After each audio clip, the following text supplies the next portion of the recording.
गया में प्रथम और द्वितीय दिन के कृत्य का वर्णन, प्रेतशिला आदि तीर्थों में पिंडदान आदि की विधि और उन तीर्थों की महिमा। पुरोहित वसु कहते हैं, मोहिनी सुनो, अब मैं प्रेतशिला का पवित्र महात्म्य बतलाता हूँ, जहाँ पिंडदान करके मनुष्य अपने पितरों का उद्धार करता है। प्रभासात्री ने शिला के चरण प्रांत को आच्छादित कर रखा है। मुनियों से संतुष्ट हुए प्रभास शिला के अंगुष्ठ भाग से प्रकट हुए।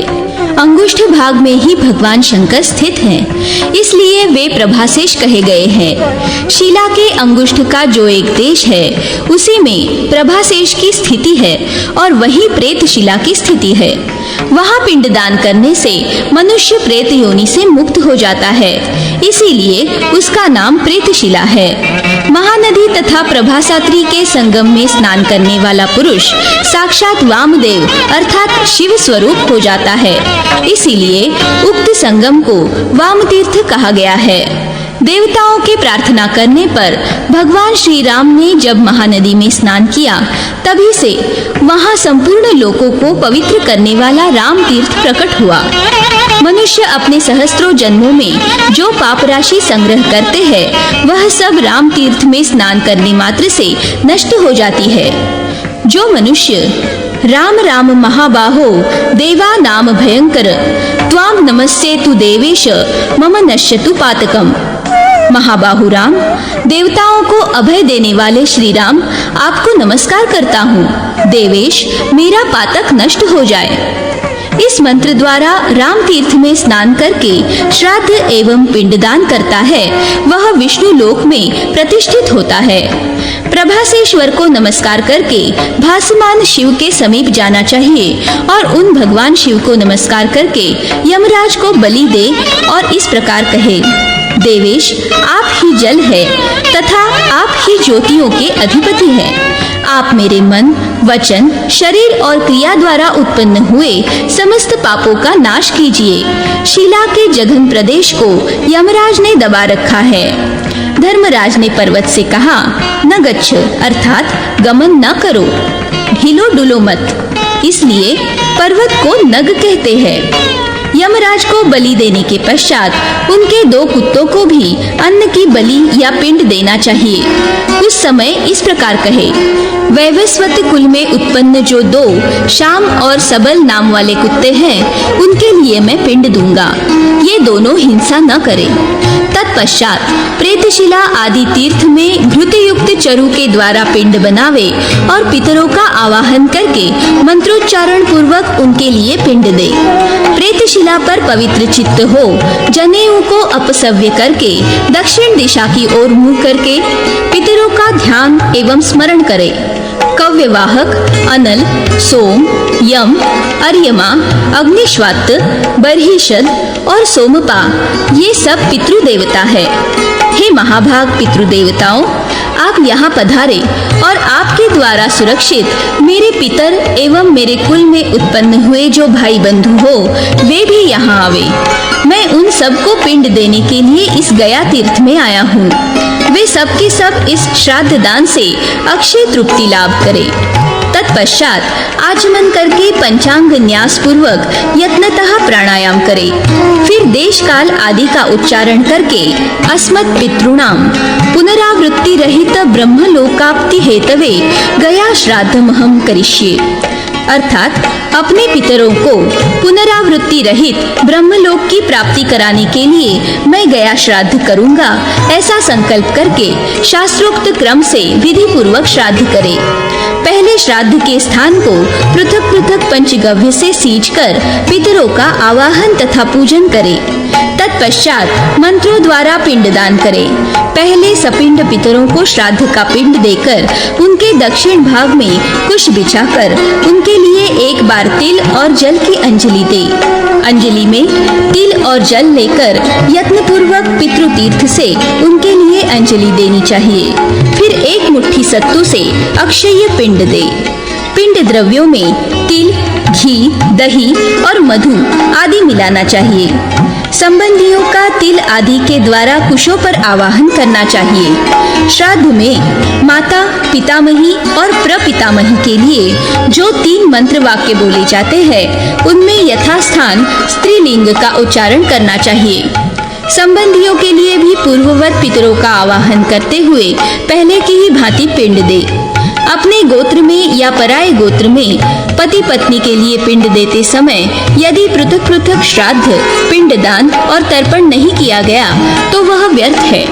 पिंड पात्र में तिल देकर उसे शुभ जल से भर दे और मंत्र पाठ पूर्वक उस जल से प्रदक्षिण क्रम से उन सब पिंडों को 3 बार सींचे।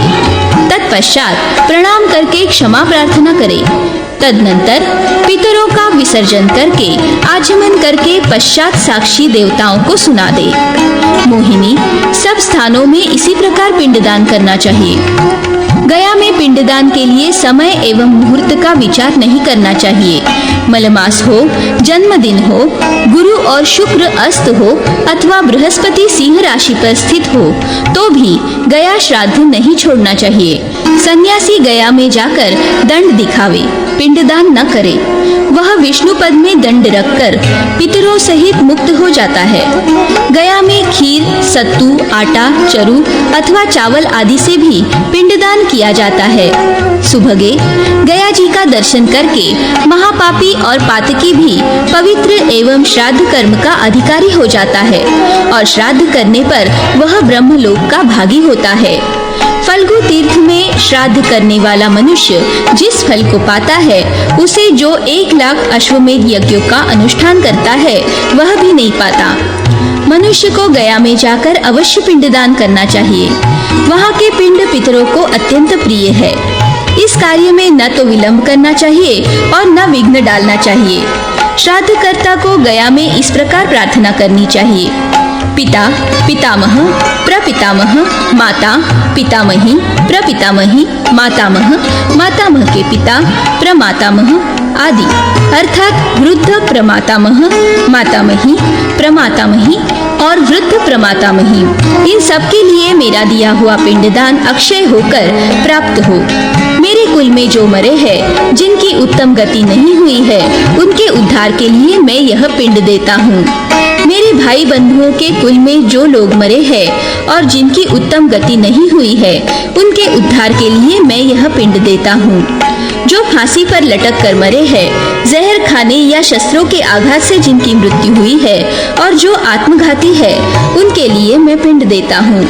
जो यमदूतों के अधीन होकर सब नरकों में यातनाएं भोगते हैं, उनके उद्धार के लिए मैं यह पिंडदान करता हूँ। जो पशु योनि में पड़े हैं, पक्षी, कीट एवं सर्प का शरीर धारण कर चुके हैं अथवा जो वृक्षों की योनि में स्थित है, उन सब के लिए मैं यह पिंड देता हूँ। द्युलोक, अंतरिक्ष और पृथ्वी पर स्थित जो पितर और भाई बंधु आदि है तथा संस्कारहीन अवस्था में जिनकी मृत्यु हुई है, उनके लिए मैं पिंड देता हूँ। जो मेरे भाई बंधु हो अथवा न हो या दूसरे जन्म में मेरे भाई बंधु रहे हो, उन सब के लिए मेरा दिया हुआ पिंड अक्षय होकर मिले। जो मेरे पिता के कुल में मरे हैं, जो माता के कुल में मरे हैं, जो गुरु, श्वशुर तथा बंधु बांधवों के कुल में मरे हैं एवं इनके सिवा जो दूसरे भाई बंधु मृत्यु को प्राप्त हुए हैं, मेरे कुल में जिनका पिंडदान कर्म नहीं हुआ है, जो स्त्री पुत्र से रहित है, जिनके श्राद्ध कर्म का लोप हो गया है, जो जन्म से अंधे और पंगु रहे हैं, जो विकृत रूप वाले या कच्चे गर्भ की दशा में मरे हैं, मेरे कुल में मरे हुए जो लोग मेरे परिचित या अपरिचित हो, उन सब के लिए मेरा दिया हुआ पिंड अक्षय भाव से प्राप्त हो। ब्रह्मा और शिव आदि सब देवता साक्षी रहे। मैंने गया में आकर पितरों का उद्धार किया है। देव गदाधर, मैं पितृ कार्य अर्थात श्राद्ध के लिए गया में आया हूँ। भगवान, आप ही इस बात के साक्षी है। मैं तीनों ऋणों से मुक्त हो गया। दूसरे दिन पवित्र होकर प्रेत पर्वत पर जाएं और वहां ब्रह्मकुंड में स्नान करके विद्वान पुरुष देवता आदि का तर्पण करें। फिर पवित्र होकर प्रेत पर्वत पर पितरों का आवाहन करें और पूर्ववत संकल्प करके पिंड दे। परम उत्तम पितृदेवताओं की उनके नाम मंत्रों द्वारा भली भांति पूजा करके उनके लिए पिंडदान करे। मनुष्य पितृकर्म में जितने तिल ग्रहण करता है उतने ही असुर भयभीत होकर इस प्रकार भागते हैं जैसे गरुड़ को देखकर सर्प भाग जाते हैं।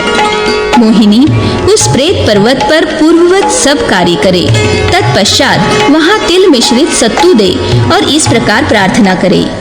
ये केचित् प्रेत रूपेण वर्तन्ते पितरो मम ते सर्वे तृप्तिमायान्तु सक्तुभिस्तिल मिश्रिते आब्रह्म स्तंभ पर्यन्तं यत्किंचित् सचराचरं मया दत्तेन पिंडेन तृप्तिमायान्तु सर्वशः।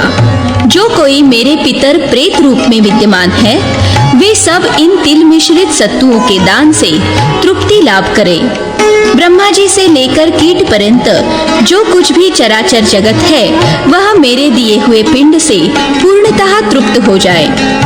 सबसे पहले 5 तीर्थों में तथा उत्तर मानस में श्राद्ध करने की विधि है। हाथ में कुश लेकर आचमन करके कुशयुक्त जल से अपना मस्तक सींचे और उत्तर मानस में जाकर मंत्रोच्चारण पूर्वक स्नान करे। उस समय इस प्रकार प्रार्थना करनी चाहिए।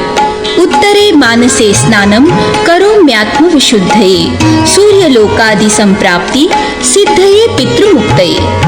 मैं उत्तर मानस में आत्मशुद्धि, सूर्यादि लोकों की प्राप्ति तथा पितरों की मुक्ति के लिए स्नान करता हूँ। इस प्रकार स्नान करके विधि पूर्वक देवता आदि का तर्पण करे और अंत में इस प्रकार कहे, आ ब्रह्म स्तंभ पर्यंतम देवर्षि पितृमानवाः तृप्यन्तु पितराः सर्वे मातृमाता महादया। ब्रह्मा जी से लेकर कीट पर्यंत समस्त जगत, देवता, ऋषि, दिव्य पितर, मनुष्य, पिता, पितामह, प्रपितामह, माता, पितामही, प्रपितामही, मातामह और प्रमातामह आदि सब लोग तृप्त हो जाएं। अपनी शाखा के गुह्य सूत्र में बताई हुई विधि के अनुसार पिंडदान सहित श्राद्ध करना चाहिए। अष्टका श्राद्ध, आभ्युदयिक श्राद्ध, गया श्राद्ध तथा क्षयाह तिथि को किए जाने वाले एकोद्दिष्ट श्राद्ध में माता के लिए पृथक श्राद्ध करना चाहिए और अन्यत्र पति के साथ ही संयुक्त रूप से उसके लिए श्राद्ध करना उचित है। तदनंतर ओम नमोस्तु भानवे भर्त्रे सोम भौमज्ञ रूपिणे जीव भार्गव शनैश्चर राहु केतु स्वरूपिणे। अर्थात सोम, मंगल, बुध, बृहस्पति, शुक्र, शनैश्चर, राहु तथा केतु ये सब जिनके स्वरूप है, सबका भरण पोषण करने वाले उन भगवान सूर्य को नमस्कार है। इस मंत्र से भगवान सूर्य को नमस्कार करके उनकी पूजा करें। ऐसा करने वाला पुरुष अपने पितरों को सूर्य लोक में पहुंचा देता है। मानसरोवर पूर्वोक्त प्रेत पर्वत आदि से यहाँ उत्तर में स्थित है, इसीलिए इसे उत्तर मानस कहते हैं। उत्तर मानस से मौन होकर दक्षिण मानस की यात्रा करनी चाहिए। उत्तर मानस से उत्तर दिशा में उदीची नामक तीर्थ है जो पितरों को मोक्ष देने वाला है। उदीची और मुंड पृष्ठ के मध्य भाग में देवताओं, ऋषियों तथा मनुष्यों को तृप्त करने वाला कनखल तीर्थ है जो पितरों को उत्तम गति देने वाला है। वहाँ स्नान करके मनुष्य बुकनक की भांति प्रकाशित होता है और अत्यंत पवित्र हो जाता है। इसीलिए वह परम उत्तम तीर्थ लोक में कनखल नाम से विख्यात है। कनखल से दक्षिण भाग में दक्षिण मानस तीर्थ है। दक्षिण मानस में 3 तीर्थ बताए गए हैं। उन सब में विधि पूर्वक स्नान करके पृथक पृथक श्राद्ध करना चाहिए। स्नान के समय निम्नांकित मंत्र का उच्चारण करें। दिवाकर करोमीह स्नानम दक्षिण मानसे ब्रह्म हत्यादि पापौघ घातनाय विमुक्तये। अर्थात भगवान दिवाकर, मैं ब्रह्म हत्या आदि पापों के समुदाय का नाश करने और मोक्ष पाने के लिए यहाँ दक्षिण मानस तीर्थ में स्नान करता हूँ। यहाँ स्नान पूजन आदि करके पिंड सहित श्राद्ध करे और अंत में पुनः भगवान सूर्य को प्रणाम करते हुए निम्नांकित वाक्य कहे, नमामि सूर्यं तृप्त्यर्थम पितॄणां तारणाय च पुत्र पौत्र धनेश्वर्या द्यायुरारोग्य वृद्धये। अर्थात मैं पितरों की तृप्ति तथा उद्धार के लिए और पुत्र पौत्र धन ऐश्वर्य आदि आयु तथा आरोग्य की वृद्धि के लिए भगवान सूर्य को प्रणाम करता हूँ। इस प्रकार मौन भाव से सूर्य का दर्शन और पूजन करके नीचे लिखे मंत्र का उच्चारण करें। कव्यवाड़ा दयो ये च पितॄणाम देवतास्तथा मदीयैः पितृभिः सार्ध तर्पितः स्तः स्वदा भुजा। अर्थात कव्यवाड़ अनल आदि जो पितरों के देवता है वे मेरे पितरों के साथ तृप्त होकर स्वधा का उपभोग करें। वहां से सब तीर्थों में परम उत्तम फल्गु तीर्थ को जाएं। वहां श्राद्ध करने से सदा पितरों की तथा श्राद्ध कर्ता की भी मुक्ति होती है। पूर्व काल में ब्रह्मा जी की प्रार्थना से भगवान विष्णु स्वयं फल्गु रूप से प्रकट हुए थे। दक्षिणाग्नि में ब्रह्मा जी के द्वारा जो होम किया गया था, निश्चय ही उसी से फल्गु तीर्थ का प्रादुर्भाव हुआ, जिसमें स्नान आदि करने से घर की लक्ष्मी फलती फूलती है। गौ कामधेनु होकर मनोवांछित फल देती है तथा वहाँ का जल और भूतल भी मनोवांछित फल देता है। सृष्टि के अंतर्गत फल्गु तीर्थ कभी निष्फल नहीं होता।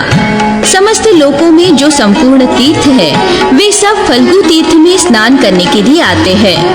गंगा जी भगवान विष्णु का चरणोदक है और फल्गु रूप में साक्षात भगवान आदि गदाधर प्रकट हुए हैं। वे स्वयं ही जल अर्थात द्रव रूप में विराजमान है। अतः फल्गु तीर्थ को गंगा से अधिक माना गया है। फल्गु के जल में स्नान करने से सहस्त्र अश्वमेध यज्ञों का फल प्राप्त होता है। उसमें स्नान करते समय निम्नांकित मंत्र का उच्चारण करना चाहिए। फल्गु तीर्थे विष्णु जले करोमि स्नानो मध्यवै पितॄणाम विष्णु लोकाय भुक्ति मुक्ति प्रसिद्धये। अर्थात भगवान विष्णु ही जिसके जल है उस फल्गु तीर्थ में आज मैं स्नान करता हूँ। इसका उद्देश्य यह है कि पितरों को विष्णु लोक की और मुझे भोग एवं मोक्ष की प्राप्ति हो। फल्गु तीर्थ में स्नान करके मनुष्य अपने गृह्य सूत्र में बताई हुई विधि के अनुसार तर्पण एवं पिंडदान पूर्वक श्राद्ध करे। तत्पश्चात शिवलिंग रूप में स्थित ब्रह्मा जी को नमस्कार करे। नमः शिवाय देवाय ईशान पुरुषाय च अघोर वामदेवाय सद्योजाताय शंभवे। अर्थात ईशान तत्पुरुष, अघोर, वामदेव तथा सद्योजात इन 5 नामों से प्रसिद्ध कल्याणमय भगवान शिव को नमस्कार है। इस मंत्र से पितामह को नमस्कार करके उनकी पूजा करनी चाहिए। फल्गु तीर्थ में स्नान करके यदि मनुष्य भगवान गदाधर का दर्शन और उनको नमस्कार करे तो वह पितरों सहित अपने आप को वैकुंठ धाम में ले जाता है। भगवान गदाधर को नमस्कार करते समय निम्नांकित मंत्र पढ़ना चाहिए। ओम नमो वासुदेवाय नमः संकर्षणाय च प्रद्युम्नाय निरुद्धाय श्रीधराय च विष्णवे। अर्थात वासुदेव, संकर्षण, प्रद्युम्न तथा अनिरुद्ध इन 4 व्यूहों वाले सर्वव्यापी भगवान श्रीधर को नमस्कार है। 5 तीर्थों में स्नान करके मनुष्य अपने पितरों को ब्रह्मलोक में पहुंचाता है। जो भगवान गदाधर को 5 तीर्थों के जल से स्नान कराकर उन्हें पुष्प और वस्त्र आदि से सुशोभित नहीं करता, उसका किया हुआ श्राद्ध व्यर्थ होता है। नागकूट, गृध्रकूट, भगवान विष्णु तथा उत्तर मानस इन चारों के मध्य का भाग गया शीर कहलाता है। इसी को फल्गु तीर्थ कहते हैं। मुंड पृष्ठ पर्वत के नीचे परम उत्तम फल्गु तीर्थ है। उसमें श्राद्ध आदि करने से सब पितर मोक्ष को प्राप्त होते हैं। यदि मनुष्य गया शीर तीर्थ में शमी पत्र के बराबर भी पिंड दान करता है तो वह जिसके नाम से पिंड देता है उसे सनातन ब्रह्म पद को पहुंचा देता है। जो भगवान विष्णु अव्यक्त रूप में होते हुए भी मुंड पृष्ठ पर्वत तथा फल्गु आदि तीर्थों के रूप में सबके सामने अभिव्यक्त है, उन भगवान गदाधर को मैं नमस्कार करता हूँ। शिला पर्वत तथा फल्गु आदि रूप में अव्यक्त भाव से स्थित हुए भगवान श्री हरि आदि गदाधर रूप से सबके समक्ष प्रकट हुए हैं। तदनंतर धर्मारण्य तीर्थ को जाएं, जहां साक्षात धर्म विराजमान है। वहां मतंग वापी में स्नान करके तर्पण और श्राद्ध करें। फिर मतंगेश्वर के समीप जाकर उन्हें नमस्कार करते हुए निम्नांकित मंत्र का उच्चारण करें। प्रमाणम देवता शंभुर लोकपालाश्च साक्षिणः मया गत्य मतंगेस्मिन् पितॄणाम निष्कृति कृता। अर्थात सब देवता और भगवान शंकर प्रमाणभूत है तथा समस्त लोकपाल भी साक्षी है। मैंने इस मतंग तीर्थ में आकर पितरों का उद्धार किया है, उनका ऋण चुकाया है। पहले ब्रह्म तीर्थ में फिर ब्रह्मकूप में श्राद्ध आदि करे। कूप और यूप के मध्य भाग में श्राद्ध करने वाला पुरुष पितरों का उद्धार कर देता है। धर्मेश्वर धर्म को नमस्कार करके महाबोधि वृक्ष को प्रणाम करे। मोहिनी, यह दूसरे दिन का कृत्य मैंने तुम्हें बताया है। स्नान, तर्पण, पिंडदान, पूजन और नमस्कार आदि के साथ किया हुआ श्राद्ध कर्म पितरों को सुख देने वाला होता है। गया में तीसरे और चौथे दिन का कृत्य, ब्रह्म तीर्थ तथा विष्णुपद आदि की महिमा। पुरोहित वसु कहते हैं, मोहिनी, अब मैं तुम्हें गया जी में तीसरे दिन का कृत्य बतलाता हूँ, जो भोग और मोक्ष देने वाला है। उसका श्रवण गया सेवन का फल देने वाला है। ब्रह्मसर में स्नान करके पिंड सहित श्राद्ध करना चाहिए। स्नान के समय इस प्रकार कहे, स्नानं करोमि तीर्थे स्मिन् ऋणत्रय विमुक्तये श्राद्धाय पिंडदानाय तर्पणायार्थ सिद्धये।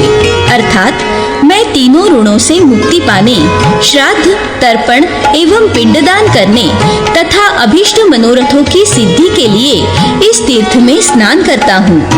ब्रह्मकूप और ब्रह्मयूप के मध्य भाग में स्नान, तर्पण एवं श्राद्ध करने वाला पुरुष अपने पितरों को उद्धार कर देता है। स्नान करके ब्रह्मयूप नाम से प्रसिद्ध जो ऊंचा यूप है वहाँ श्राद्ध करे।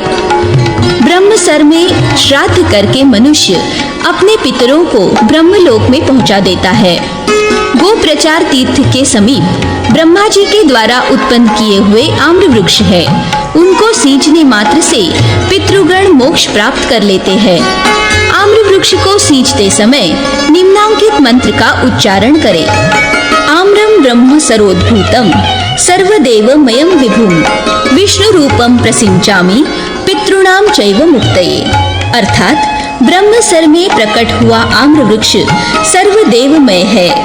वह सर्वव्यापी भगवान विष्णु का स्वरूप है।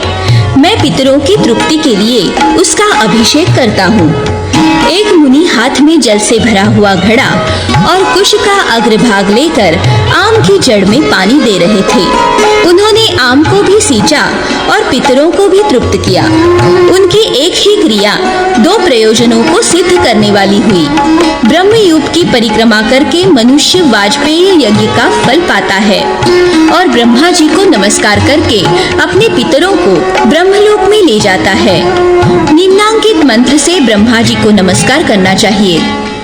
ओम नमो ब्रह्मणे जाय जगत जन्मादिकारणे भक्तानां च पितॄणां च तारकाय नमो नमः। अर्थात जगत की सृष्टि, पालन आदि करने वाले सच्चिदानंद स्वरूप अजन्मा ब्रह्मा जी को नमस्कार है। भक्तों और पितरों के उद्धारक पितामह को बारंबार नमस्कार है। तत्पश्चात निम्नांकित मंत्र से इंद्रिय संयम पूर्वक यमराज के लिए बलि दे। यमराज धर्मराजौ निश्चलार्था इति स्थितौ ताभ्याम बलिम प्रयच्छामि पितॄणाम मुक्ति हेतवे। अर्थात यमराज और धर्मराज दोनों सुस्थिर प्रयोजन वाले हैं। मैं पितरों की मुक्ति के लिए उन दोनों की बलि अर्पित करता हूँ। मोहिनी, इसके बाद द्वौ श्वानौ श्याम शबलौ इत्यादि पूर्वोक्त मंत्र से कुत्तों के लिए बलि देकर नीचे लिखे मंत्र द्वारा संयम पूर्वक काक बलि समर्पित करे। ऐन्द्र वारुण वायव्या याम्या वै नैऋतास्तथा वायसः प्रतिगृह्णन्तु भूमौ पिंडम मयार्पितम। अर्थात पूर्व, पश्चिम, दक्षिण, वायव्य कोण तथा नैऋत्य कोण के कौवे भूमि पर मेरे दिए हुए इस पिंड को ग्रहण करें। तत्पश्चात हाथ में कुश लेकर ब्रह्म तीर्थ में स्नान करें। इस प्रकार विद्वान पुरुष तीसरे दिन का नियम समाप्त करके भगवान गदाधर को नमस्कार करे और ब्रह्मचर्य पालन करता रहे। चौथे दिन फल्गु तीर्थ में स्नान आदि कार्य करे। फिर गयाशिर में पद पर पिंड दान सहित श्राद्ध करे। वहाँ फल्गु तीर्थ में साक्षात गयाशिर का निवास है। क्रौंच पाद से लेकर फल्गु तीर्थ तक साक्षात गयाशिर है। गयाशिर पर वृक्ष, पर्वत आदि भी है, किंतु वह साक्षात रूप से फल्गु तीर्थ स्वरूप है। फल्गु तीर्थ गयासुर का मुख है, अतः वहाँ स्नान करके श्राद्ध करना चाहिए। आदिदेव भगवान गदाधर व्यक्त और अव्यक्त रूप का आश्रय ले पितरों की मुक्ति के लिए विष्णुपद आदि के रूप में विद्यमान है। वहाँ जो दिव्य विष्णुपद है वह दर्शन मात्र से पाप का नाश करने वाला है। स्पर्श और पूजन करने पर वह पितरों को मोक्ष देने वाला है। विष्णु पद में पिंड दान पूर्वक श्राद्ध करके मनुष्य अपनी सहस्त्र पीढ़ियों का उद्धार करके उन्हें विष्णु लोक पहुंचा देता है। रुद्र पद अथवा शुभ ब्रह्म पद में श्राद्ध करके पुरुष अपने ही साथ अपनी 100 पीढ़ियों को शिव धाम में पहुंचा देता है। दक्षिणाग्नि पद में श्राद्ध करने वाला वाजपेयी यज्ञ का और गार्हपत्य पद में श्राद्ध करने वाला राजसूय यज्ञ का फल पाता है। चंद्र पद में श्राद्ध करके अश्वमेध यज्ञ का फल मिलता है। सत्य पद में श्राद्ध करने से ज्योतिष्टोम यज्ञ के फल की प्राप्ति होती है।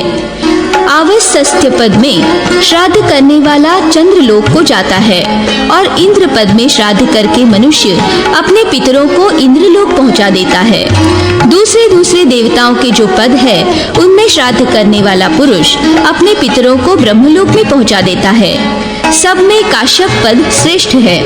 विष्णु पद, रुद्र पद तथा ब्रह्म पद को भी सर्वश्रेष्ठ कहा गया है। मोहिनी, आरंभ और समाप्ति के दिन में इनमें से किसी एक पद पर श्राद्ध करना श्राद्धकर्ता के लिए भी श्रेयस्कर होता है।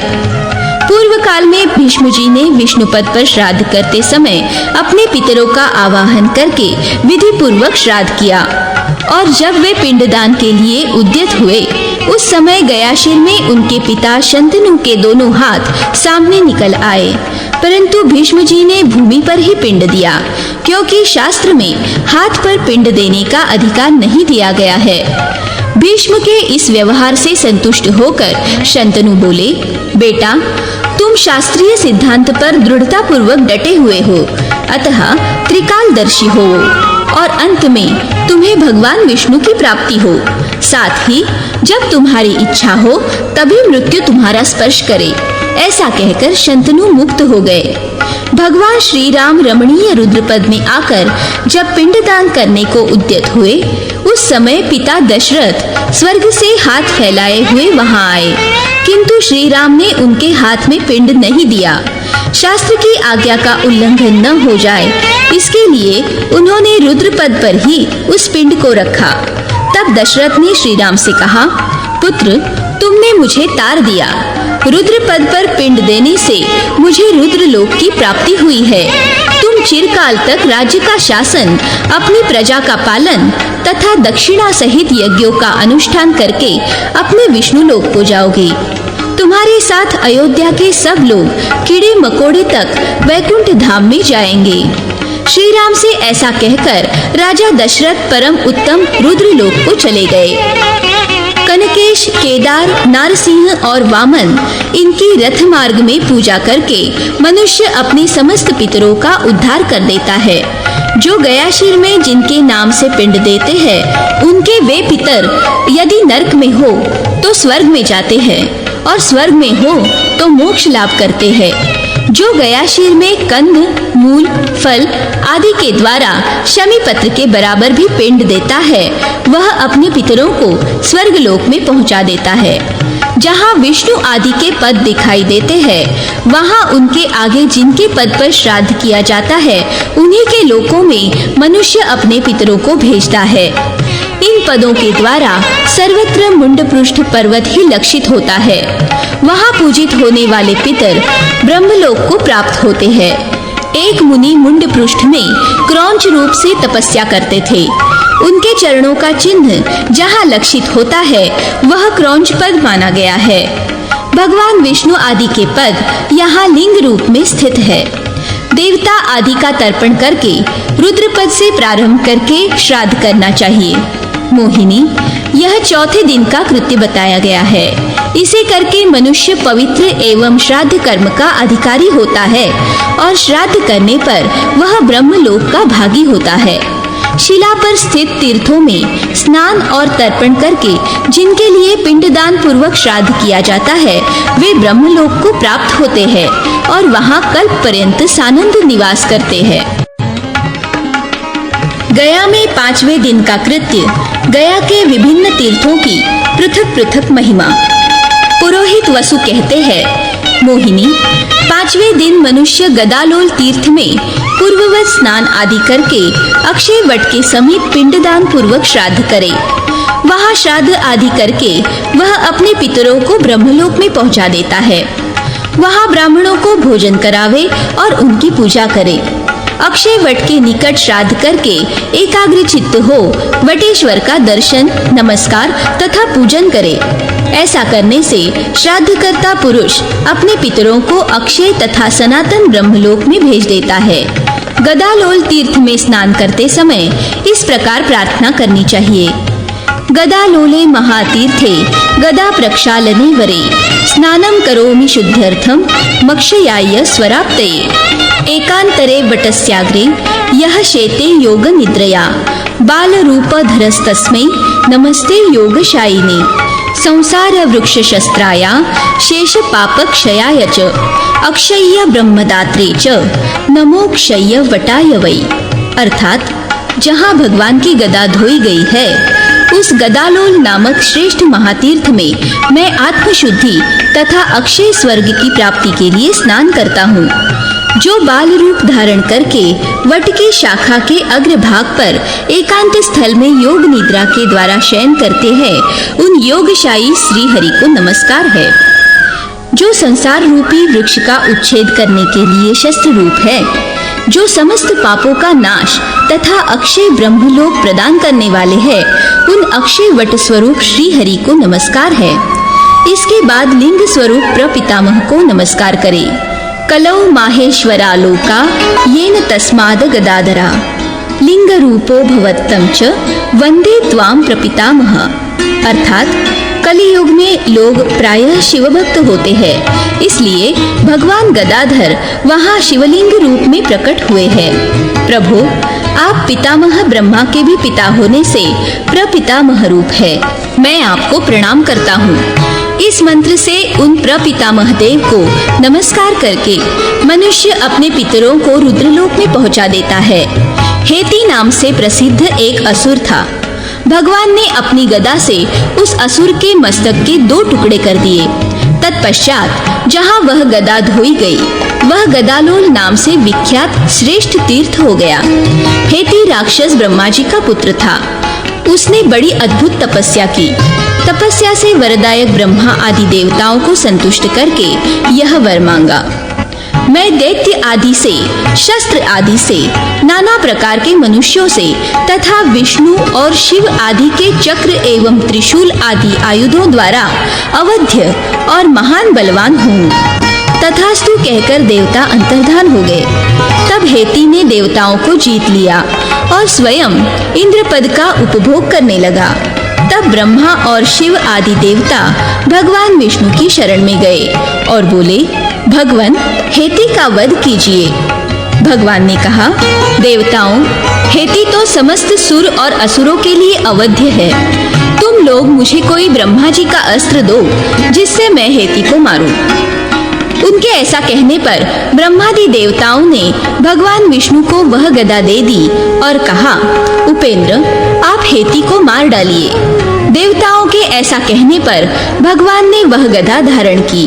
फिर युद्ध में गदाधर ने गदा से हेति को मारकर देवताओं को स्वर्गलोक लौटा दिया। तदनंतर महानदी में स्थित गायत्री तीर्थ में उपवास पूर्वक स्नान करके गायत्री देवी के समक्ष संध्योपासना करे। वहाँ पिंडदान पूर्वक श्राद्ध करके मनुष्य अपने कुल को ब्राह्मणत्व की ओर ले जाता है। समुद्यत तीर्थ में स्नान करके सावित्री देवी के समक्ष मध्याह्न काल की संध्योपासना करके द्विज अपने पितरों को ब्रह्मलोक में पहुंचा देता है। तत्पश्चात प्राची सरस्वती में स्नान करके सरस्वती देवी के समक्ष सायंकालीन संध्योपासना करके मनुष्य अपने कुल को सर्वज्ञता की प्राप्ति कराता है।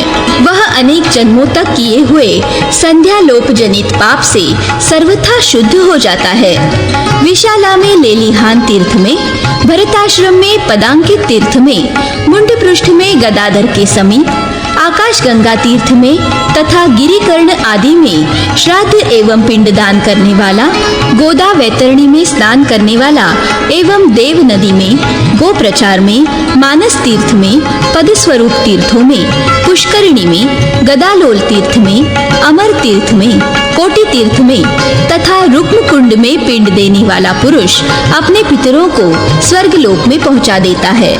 सुलोचने, मार्कंडेयेश्वर तथा कोटीश्वर को नमस्कार करके मनुष्य अपने पितरों को तार देता है तथा पुण्यदायिनी पांडुशिला का दर्शन मात्र करने से मानव अपने नरक निवासी पितरों को पवित्र करके उन्हें स्वर्गलोक में पहुंचाता है। पांडुशिला के विषय में यह उद्गार प्रकट करके राजा पांडु अविनाशी शाश्वत पद को प्राप्त हुए थे। घृतकुल्या, मधुकुल्या, देविका और महानदी ये शिला में संगत होकर मधुस्रवा कही गई है। वहाँ स्नान करने से मानव 10,000 अश्वमेध यज्ञों का फल पाता है। दशाश्वमेध तीर्थ और हंस तीर्थ में श्राद्ध करने से श्राद्धकर्ता स्वर्गलोक में जाता है। मतंग पद में श्राद्ध करने वाला पुरुष ब्रह्मलोक का निवासी होता है। ब्रह्मा जी ने विष्णु आदि के साथ शमी गर्भ में अग्नि का मंथन करके एक नूतन तीर्थ को उत्पन्न किया जो मंथो कुंड के नाम से विख्यात है। वह पितरों को मुक्ति देने वाला तीर्थ है। वहाँ स्नान करके तर्पण और पिंडदान करने से मनुष्य मोक्ष का भागी हो जाता है। रामेश्वर और करकेश्वर को नमस्कार करके मानव अपने पितरों को स्वर्ग में भेज देता है। गया कूप में पिंडदान करने से अश्वमेध यज्ञ का फल प्राप्त होता है। भस्मकूट में भस्म स्नान करने से मनुष्य अपने पितरों का उद्धार कर देता है। निक्षिरा संगम में स्नान करने वाले मनुष्य के सारे पाप धुल जाते हैं। राम पुष्करिणी में श्राद्ध करने वाला पुरुष अपने पितरों को ब्रह्मलोक में पहुंचाता है। वशिष्ठ तीर्थ में वशिष्ठेश्वर को प्रणाम करके मनुष्य अश्वमेध यज्ञ के पुण्य का भागी होता है। धुनेकारण्य में कामधेनु पदों पर स्नान करके पिंड देने वाला पुरुष वहाँ के देवता को नमस्कार करके पितरों को ब्रह्मलोक में पहुंचाता है। कर्दमाल तीर्थ में, गया नाभि में और मुंड पृष्ठ के समीप स्नान करके श्राद्ध करने वाला पुरुष अपने पितरों को स्वर्गलोक में पहुंचा देता है। चंडी देवी को नमस्कार तथा फल्गु चंडीश नामक संगमेश्वर का पूजन करने से भी पूर्वोक्त फल की ही प्राप्ति होती है। गयागज, गयादित्य, गायत्री, गदाधर, गया और गयाशील ये 6 प्रकार की गया मुक्ति देने वाली है। श्राद्धकर्ता जिस जिस तीर्थ में जाए वहीं जितेंद्रिय भाव से आदि गदाधर का ध्यान करते हुए ब्राह्मण के कथनानुसार श्राद्ध एवं पिंडदान करे। तदनंतर भगवान जनार्दन का विधि पूर्वक पूजन करके दही और भात का उत्तम नैवेद्य अर्पण करे। तत्पश्चात पिंडदान करके भगवत प्रसाद से ही जीवन निर्वाह करे। दैत्य के मुंड पृष्ठ पर वह शिला स्थित है, इसलिए मुंड पृष्ठ नामक पर्वत पितरों को ब्रह्मलोक देने वाला है। श्री रामचंद्र जी के वन में जाने के बाद उनके भाई भरत उस पर्वत पर आए थे। उन्होंने पिता को पिंड आदि देकर वहां रामेश्वर की स्थापना की थी। जो एकाग्र चित्त होकर वहां स्नान करके रामेश्वर को तथा राम और सीता को नमस्कार करता और श्राद्ध एवं पिंडदान देता है, वह धर्मात्मा अपने पितरों के साथ भगवान विष्णु के लोक में जाता है। शिला के दक्षिण हाथ में स्थापित मुंड पृष्ठ तीर्थ के समीप श्राद्ध आदि करने से मनुष्य अपने समस्त पितरों को ब्रह्मलोक पहुंचा देता है। कुंड ने सीतागिरी के दक्षिण पर्वत पर बड़ी भारी तपस्या की थी, अतः उनके नाम पर कुंड पृष्ठ तीर्थ विख्यात हुआ। पुण्यमय मतंग पद में पिंड देने वाला पुरुष अपने पितरों को स्वर्ग में पहुंचा देता है।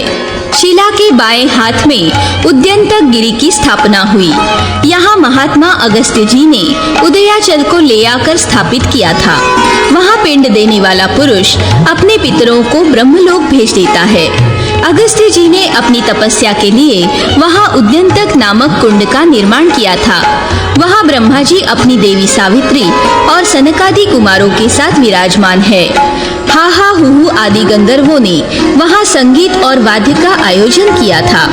अगस्त्य तीर्थ में स्नान करके मध्याह्न काल में सावित्री की उपासना करने पर पुरुष कोटि जन्मों तक धनाढ्य तथा वेदवेत्ता ब्राह्मण होता है। अगस्त्य पद में स्नान करके पिंड देने वाला पुरुष पितरों को स्वर्ग की प्राप्ति कराता है। जो मनुष्य ब्रह्म योनि में प्रवेश करके निकलता है वह योनि संकट से मुक्त हो परब्रह्म परमात्मा को प्राप्त होता है। गया कुमार को प्रणाम करके मनुष्य ब्राह्मणत्व पाता है। सोमकुंड में स्नान आदि करने से वह पितरों को चंद्रलोक की प्राप्ति कराता है। काकशिला में कौओं के लिए दी हुई बलि क्षण भर में मोक्ष देने वाली है। स्वर्ग द्वारेश्वर को नमस्कार करके मनुष्य अपने पितरों को स्वर्ग से ब्रह्मलोक को भेज देता है। आकाश गंगा में पिंड देने वाला पुरुष स्वयं निर्मल होकर पितरों को स्वर्गलोक में भेज देता है। शिला के दाहिने हाथ में धर्मराज ने भस्मकुट धारण किया था, अतः वहाँ महादेव जी ने अपना वही नाम रखा है। मोहिनी, जहाँ भस्मकुट पर्वत है वही भस्म नामधारी भगवान शिव है। जहाँ वट है वहाँ वटेश्वर ब्रह्मा जी स्थित है। उनके सामने रुक्मिणी कुंड है और पश्चिम में कपिला नदी है। नदी के तट पर कपिलेश्वर महादेव है। वहीं उमा और सोम की भेंट हुई थी। मनुष्य कपिला में स्नान करके कपिलेश्वर को प्रणाम एवं उनका पूजन करे। वहाँ श्राद्ध का दान करने वाला पुरुष स्वर्गलोक का भागी होता है। महिषी कुंड पर मंगला गौरी का निवास है, जो पूजित होने पर पूर्ण सौभाग्य को देने वाली है। भस्मकुट में भगवान जनार्दन है। उनके हाथ में अपने या दूसरे के लिए बिना तिल के और सव्य भाव से भी पिंड देने वाला पुरुष जिनके लिए दधि मिश्रित पिंड देता है वे सब विष्णु लोकगामी होते हैं। वहाँ पिंड देकर भगवान से इस प्रकार प्रार्थना करनी चाहिए। एष पिंडो मया दत्त स्तव हस्ते जनार्दन गया श्राद्धे त्वया देयो मह्यम पिंडो मृते मयि तुभ्यम पिंडो मया दत्तो यमोद्दिश्य जनार्दन देहि देव गया शीर्षे तस्मै तस्मै मृते ततः। जनार्दन नमस्तुभ्यं नमस्ते पितृरूपिणे पितृपात्र नमस्तुभ्यं नमस्ते मुक्ति हेतवे गयायां पितृरूपेण स्वयमेव जनार्दना तं दृष्ट्वा पुंडरीकाक्षं मुच्यते च ऋणत्रयात् नमस्ते पुंडरीकाक्ष ऋणत्रय विमोचन लक्ष्मीकांत नमस्तेस्तु नमस्ते पितृमोक्षदा। अर्थात जनार्दन, मैंने आपके हाथ में यह पिंड दिया है। मेरे मरने पर आप गया श्राद्ध में मुझे पिंड दीजिएगा। जनार्दन, जिसके उद्देश्य से मैंने आपको पिंड दिया है, हे देव, उसके मरने पर आप गया शीर्ष में उसके लिए अवश्य पिंड दे। जनार्दन, आप पितृस्वरूप है, आपको नमस्कार है, बारंबार नमस्कार है। पितरों के पात्र रूप नारायण, आपको नमस्कार है। आप सबकी मुक्ति के हेतुभूत है, आपको नमस्कार है। गया में साक्षात जनार्दन ही पितृ रूप से विद्यमान है। उन कमल नेत्र श्री हरि का दर्शन करके मनुष्य तीनों ऋणों से मुक्त हो जाता है। पुंडरीकाक्ष, आपको नमस्कार है। तीनों ऋणों से मुक्त करने वाले लक्ष्मीकांत, आपको नमस्कार है। पितरों को मोक्ष देने वाले प्रभु, आपको नमस्कार है। इस प्रकार कमल नयन भगवान जनार्दन का पूजन करके मनुष्य स्वर्गलोक में जाता है। पृथ्वी पर बायां घुटना गिराकर भगवान जनार्दन को नमस्कार करें। तत्पश्चात पिंडदान पूर्वक श्राद्ध करने वाला पुरुष भाइयों सहित विष्णु लोक में जाता है। शिला के वाम भाग में प्रेतकूट गिरी स्थित है। प्रेतकूट गिरी को धर्मराज ने धारण किया है। वहाँ प्रेत कुंड है, जहाँ पदों के साथ देवता विद्यमान है। उसमें स्नान करके श्राद्ध तर्पण आदि करने वाला पुरुष पितरों को प्रेत भाव से मुक्त कर देता है। कीकट प्रदेश में गया राजगृह वन, महर्षि च्यवन का आश्रम, पुनपुना नदी, वैकुंठ, लोहदंड तथा शौनक गिरिकुट ये सब पवित्र है। उनमें श्राद्ध पिंडदान आदि करने वाला पुरुष पितरों को ब्रह्मधाम में पहुंचा देता है। शिला के दक्षिण पाद में गृध्र कुटगिरी रखा गया है। धर्मराज ने शिला को स्थिर रखने के लिए वहां उस पर्वत को स्थापित किया है। वह शीघ्र पवित्र करने वाला है। वहां गृध्रेश्वर नामक भगवान शिव विराजमान है। गृध्रेश्वर का दर्शन और उनके समीप स्नान करके मनुष्य शिवधाम में जाता है। ऋण मोक्ष एवं पाप मोक्ष नाम वाले शिवजी का दर्शन करके मनुष्य शिवलोक में जाता है। वहां विघ्नों का नाश करने वाले विघ्नेश्वर गणेश जी गज रूप से निवास करते हैं। उनका दर्शन करके मनुष्य विघ्नों से मुक्त होता है और पितरों को भगवान शिव के लोक में पहुंचा देता है। स्नान करके गायत्री और गयादित्य का दर्शन करने से मनुष्य स्वर्ग लोक में जाता है। प्रथम पाद में विराजमान ब्रह्मा जी का दर्शन करके पुरुष अपने पितरों का उद्धार कर देता है। जो नाभि में पिंड देता है वह पितरों को ब्रह्मलोक में पहुंचाता है। मुंड पृष्ठ की शोभा के लिए श्रेष्ठ कमल उत्पन्न हुआ है। मुंड पृष्ठ और अरविंद दोनों का दर्शन करके मनुष्य सब पापों से मुक्त हो जाता है। जो हाथियों अथवा सर्पों का अपराध करके मारा गया है, जो पराई स्त्रियों से रमण करते समय उनके पतियों द्वारा मारे गए हैं, जो गौओं को आग में जलाने या विष देने वाले हैं, पाखंडी तथा क्रूर बुद्धि वाले हैं, जो नराधम क्रोध में आकर प्रायः विष खा लेते, आग में जल मरते, अपने ऊपर हथियार चला लेते, फांसी लगाकर मर जाते, पानी में डूब मरते तथा वृक्ष एवं पर्वत से नीचे कूदकर प्राण दे देते हैं, जो 5 प्रकार की हत्या के अधिकारी है तथा जो महापातकी है, वे सब के सब पतित कहे गए हैं। वे गया कूप के स्नान से तथा वहां की भस्म रमाने से अवश्य शुद्ध हो जाते हैं। देवी, इस प्रकार गया तीर्थ का उत्तम महात्म्य सब पापों को शांत करने वाला तथा पितरों को मुक्ति देने वाला है। जो मनुष्य इसे प्रतिदिन अथवा श्राद्ध एवं पर्व के दिन भक्ति पूर्वक सुनता या सुनाता है, वह भी ब्रह्मलोक का भागी होता है। वह कल्याण का आश्रय, पवित्र, धन्य तथा मानवों को स्वर्गीय गति प्रदान करने वाला है। यह महात्म्य यश, आयु तथा पुत्र पौत्र की वृद्धि करने वाला है।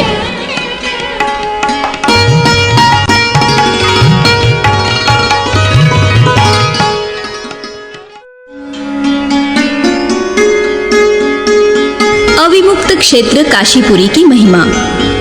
मानधाता बोले, भगवन, मोहिनी ने पितरों को उत्तम गति देने वाले गया महात्म्य को सुनकर वेद वेत्ताओं में श्रेष्ठ विप्रवर वसु से पुनः क्या पूछा। वशिष्ठ जी बोले, राजन सुनो, मोहिनी ने पुनः जो प्रश्न किया वह बतलाता हूँ। मोहिनी ने कहा, लोकोद्धार परायण द्विज श्रेष्ठ, आपको बारंबार साधुवाद है। आप बड़े दयालु हैं। ब्राह्मण, मैंने गया जी का परम उत्तम पवित्र महात्म्य सुना, जो परम गोपनीय और पितरों को सद्गति देने वाला है। विप्रेंद्र, अब काशी का उत्तम महात्म्य बताइए।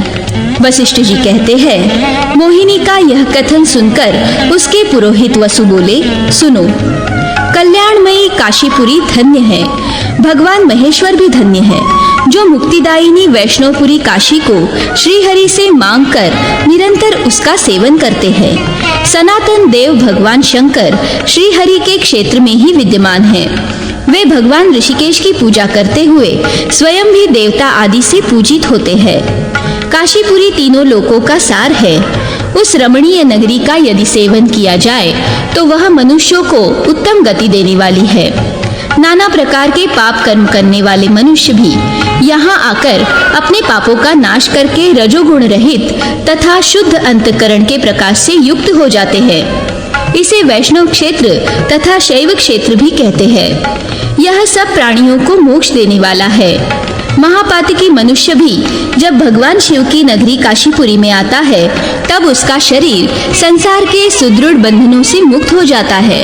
जो पुण्यात्मा मनुष्य भगवान विष्णु या भगवान शिव के भक्त होकर सबको प्रतिदिन आदर बुद्धि से देखते हुए इस क्षेत्र में निवास करते हैं, वे शुद्ध संत पुरुष भगवान शंकर के समान है। वे भय, दुख और पाप से रहित हो जाते हैं। उनके कर्म कलाप पूर्णतः शुद्ध होते हैं और वे जन्म मृत्यु के गहन जाल का भेदन करके परम मोक्ष प्राप्त कर लेते हैं। काशी का विस्तार पूर्व से पश्चिम की ओर 2.5 योजन तक है और दक्षिण से उत्तर की ओर 80 से वर्णा तक आधे योजन का विस्तार है। शुभे 80 शुष्क नदी है। भगवान शिव ने इस क्षेत्र का यही विस्तार बताया है। काशी में जो तिमिचंडेश्वर नामक शिवलिंग है उससे उत्तरायण जानना चाहिए और शंकुकर्ण को दक्षिणायन। वह ओंकार में स्थित है। तदनंतर पिंगला नामक तीर्थ आग्नेय कोण में स्थित बताया गया है। सूखी हुई नदी जो 80 नाम से प्रसिद्ध है उसी को पिंगला नाड़ी समझना चाहिए। उसी के आसपास लोकार्क तीर्थ विद्यमान है। इड़ा नाम की नाड़ी सौम्या कही गई है। उसी को वर्णा के नाम से जानना चाहिए जहाँ भगवान केशव का स्थान है। इन दोनों के बीच में सुषुम्ना नाड़ी की स्थिति कही गई है। मत्स्योदरी को ही सुषुम्ना जानना चाहिए। इस महाक्षेत्र को भगवान शिव और भगवान विष्णु ने कभी विमुक्त अर्थात परित्यक्त नहीं किया है और न भविष्य में भी कभी करेंगे, इसीलिए इसका नाम अविमुक्त है। शुभे प्रयाग आदि दुस्तर अर्थात दुर्लभ तीर्थ से भी काशी का महात्म्य अधिक है, क्योंकि वहाँ सबको अनायास ही मोक्ष की प्राप्ति होती है। निषिद्ध कर्म करने वाले जो नाना वर्ण के लोग हैं तथा महान पातकों और पापों से परिपूर्ण शरीर वाले जो घृणित चांडाल आदि है, उन सब के लिए विद्वानों ने अविमुक्त क्षेत्र को उत्तम औषध माना है। वहाँ दुष्ट, अंधे, दीन, कृपण, पापी और दुराचारी सबको भगवान शिव अपनी कृपा शक्ति के द्वारा शीघ्र ही परम गति की प्राप्ति करा देते हैं। उत्तर वाहिनी गंगा और पूर्व वाहिनी सरस्वती अत्यंत पवित्र मानी गई है। वही कपाल मोचन है। उस तीर्थ में जाकर जो श्राद्ध में पिंड दान के द्वारा पितरों को तृप्त करेंगे उन्हें परम प्रकाशमान लोकों की प्राप्ति होती है। जो ब्रह्म हत्यारा है वह भी यदि कभी अविमुक्त क्षेत्र काशी की यात्रा करे तो उस क्षेत्र के महात्म्य से उसकी ब्रह्म हत्या निवृत्त हो जाती है। जो परम पुण्यात्मा मानव काशीपुरी में गए हैं वे अक्षय, अजर एवं शरीर रहित परमात्मा स्वरूप हो जाते हैं। कुरुक्षेत्र, हरिद्वार और पुष्कर में भी वह सद्गति सुलभ नहीं है जो काशीवासी मनुष्यों को प्राप्त होती है। वहाँ रहने वाले प्राणियों को सब प्रकार से तप और सत्य का फल मिलता है, इसमें संशय नहीं है। काशीपुरी में रहने वाले दुष्कर्मी जीव वायु द्वारा उड़ाई हुई वहाँ की धूलि का स्पर्श पाकर परम गति को प्राप्त कर लेते हैं। जो 1 मास तक वहाँ जितेंद्रिय भाव से नियमित भोजन करते हुए निवास करता है उसके द्वारा भली भांति महापाशुपत व्रत का अनुष्ठान संपन्न हो जाता है। वह जन्म और मृत्यु के भय को जीतकर परम गति को प्राप्त होता है। वह पुण्यमयी निश्रेयस गति तथा योग गति को पा लेता है। सैकड़ों जन्मों में भी योग गति नहीं प्राप्त की जा सकती, परंतु काशी क्षेत्र के महात्म्य तथा भगवान शंकर के प्रभाव से उसकी प्राप्ति हो जाती है। शुभानने, जो प्रतिदिन एक समय भोजन करके 1 मास तक काशी में निवास करता है वह जीवन भर के पाप को 1 ही महीने में नष्ट कर देता है। जो मानव मृत्यु पर्यंत अविमुक्त क्षेत्र को नहीं छोड़ता और ब्रह्मचर्य पालन पूर्वक वहाँ निवास करता है वह साक्षात शंकर होता है। जो विघ्नों से आहत होकर भी काशी नहीं छोड़ता वह जरा मृत्यु तथा इस नश्वर जन्म से छूट जाता है। जो इस देह का अंत होने तक निरंतर काशीपुरी का सेवन करते हैं वे मृत्यु के पश्चात हंस युक्त विमान से दिव्य लोकों में जाते हैं। जिसका चित्त विषयों में आसक्त है, जिसने भक्ति और सद्बुद्धि त्याग दी है, ऐसा मनुष्य भी इस काशी क्षेत्र में मरकर फिर संसार बंधन में नहीं पड़ता। पृथ्वी पर यह काशी नामक श्रेष्ठ तीर्थ स्वर्ग तथा मोक्ष का हेतु है। जो वहाँ मृत्यु को प्राप्त होता है उसकी मुक्ति में कोई संशय नहीं। सहस्त्रों जन्मों तक योग साधन करके योगी जिस पद को पाता है वही परम मोक्ष रूप पद काशी में मृत्यु होने मात्र से मनुष्य प्राप्त कर लेता है। ब्राह्मण, क्षत्रिय, वैश्य, शूद्र, वर्ण संकर, म्लेच्छ, कीट, पतंग आदि पाप योनि के जीव, कीड़े, चींटियां तथा दूसरे मृग और पक्षी आदि जीव काशी में समयानुसार यानी कि अपने आप मृत्यु होने पर देवेश्वर शिवरूप माने गए हैं। शुभे जो जीव वास्तव में वहाँ प्राण त्याग करते हैं वे रुद्र शरीर पाकर भगवान शिव के समीप आनंद भोगते हैं। मनुष्य सकाम हो या निष्काम अथवा वह पशु पक्षी की योनि में ही क्यों न पड़ा हो, अविमुक्त क्षेत्र अर्थात काशी में प्राण त्याग करने पर वह अवश्य ही मोक्ष का भागी होता है, इसमें संशय नहीं है। जो मानव सदा भगवान शिव की भक्ति में तत्पर रहने वाले और उनके अनन्य भक्त है, उन्हीं के चिंतन में जिनका चित्त आसक्त है और भगवान शिव में ही जिनके प्राण बसते हैं, वे निस्संदेह जीवन मुक्त है। अविमुक्त क्षेत्र में मृत्यु के समय साक्षात भगवान भूतनाथ कर्म प्रेरित जीवों के कान में मंत्रोपदेश देते हैं। स्वयं भगवान श्री राम ने अत्यंत प्रसन्न चित्त हो अविमुक्त निवासी कल्याणकारी शिव से यह कहा है कि शिव, तुम जिस किसी भी मुमुर्षु जीव के दाहिने कान में मेरे मंत्र का उपदेश करोगे वह मुक्त हो जाएगा। अतः भगवान शिव की कृपा शक्ति से अनुग्रहित हो सभी जीव वहाँ परम गति को प्राप्त होते हैं। मोहिनी, यह मैंने अविमुक्त क्षेत्र के संक्षेप में बहुत थोड़े गुण बताए हैं। समुद्र के रत्नों की भांति अविमुक्त क्षेत्र के गुणों का विस्तार अनंत है। जो ज्ञान विज्ञान में निष्ठा रखने वाले तथा परमानंद की प्राप्ति के इच्छुक है, उनके लिए जो गति बताई गई है, निश्चय ही काशी में मरे हुए को वही गति प्राप्त होती है। काशी का योग पीठ है श्मशान तीर्थ, जिसे मणिकर्णिका कहते हैं। अपने कर्म से भ्रष्ट हुए मनुष्यों को भी काशी के श्मशान आदि तीर्थों में मोक्ष की प्राप्ति बताई गई है। काशी में भी अन्य सब तीर्थों की अपेक्षा मणिकर्णिका उत्तम मानी गई है। वहाँ नित्य भगवान शिव का निवास माना गया है। वरानने 10 अश्वमेध यज्ञों का जो फल बताया गया है, उसे धर्मात्मा पुरुष मणिकर्णिका में स्नान करके प्राप्त कर लेता है। जो यहाँ वेदवेत्ता ब्राह्मण को अपना धन दान करता है, वह शुभ गति को पाता और अग्नि की भांति तेज से उद्दीप्त होता है। जो मनुष्य वहाँ उपवास करके ब्राह्मणों को तृप्त करता है, वह निश्चय ही सौत्रामणि यज्ञ का फल प्राप्त करता है। जो मनुष्य वहाँ 4 वत्सतरी से युक्त सौम्य स्वभाव के तरुण वृषभ को छत्र आदि से चिन्हित करके छोड़ता है, वह परम गति को प्राप्त होता है। इसमें संदेह नहीं कि वह पितरों के साथ मोक्ष को प्राप्त होता है। इस विषय में अधिक कहने से क्या लाभ। भगवान शिव की प्रसन्नता के उद्देश्य से वहाँ जो कुछ भी धर्म आदि किया जाता है, उसका फल अनंत है। जो अविमुक्त क्षेत्र में महादेव जी की पूजा और स्तुति करते हैं, वे सब पापों से मुक्त एवं अजर अमर होकर स्वर्ग में निवास करते हैं। जो मुक्तात्मा पुरुष एकाग्रचित्त हो इंद्रिय समुदाय को संयम में रखकर ध्यान लगाए हुए शतरुद्री का जप करते हैं और अविमुक्त क्षेत्र में सदा निवास करते हैं, वे उत्तम द्विज कृतार्थ हो जाते हैं। यशस्विनी, जो काशी में एक दिन उपवास करेगा, उसे 100 वर्षों तक उपवास करने का फल प्राप्त होगा। इससे आगे गंगा और वरुणा का संगम रूप उत्तम तीर्थ है, जो सायुज्य मुक्ति देने वाला है। जब बुधवार को श्रवण और द्वादशी का योग हो, उस समय उसमें स्नान करके मनुष्य मोक्ष रूप फल पाता है। शुभानने, जो वहाँ उस समय श्राद्ध करता है, वह अपने समस्त पितरों का उद्धार करके विष्णु लोक में जाता है। गंगा के साथ वरुणा और असी का जो संगम है, वह समस्त लोकों में विख्यात है। वहाँ विधि पूर्वक अश्वदान करके मनुष्य फिर इस संसार में जन्म नहीं लेता। जो मनुष्य वहाँ भक्ति पूर्वक संगमेश्वर का पूजन करता है, वह निग्रह और अनुग्रह में समर्थ साक्षात देव देवेश्वर अर्थात शिव तुल्य है। देवेश्वर से पूर्व में भगवान केशव विद्यमान है और केशव के पूर्व में जगत विख्यात संगमेश्वर विद्यमान है। काशी के तीर्थ एवं शिवलिंगों के दर्शन पूजन आदि की महिमा। पुरोहित वसु कहते हैं, सुंदरी, संगमेश्वर पीठ के वायव्य भाग में राजा सगर के द्वारा स्थापित किया हुआ चतुर्मुख शिवलिंग है। उसके वायव्य कोण में भद्रदेह नामक तालाब है, जो गौओं के दूध से भरा गया है।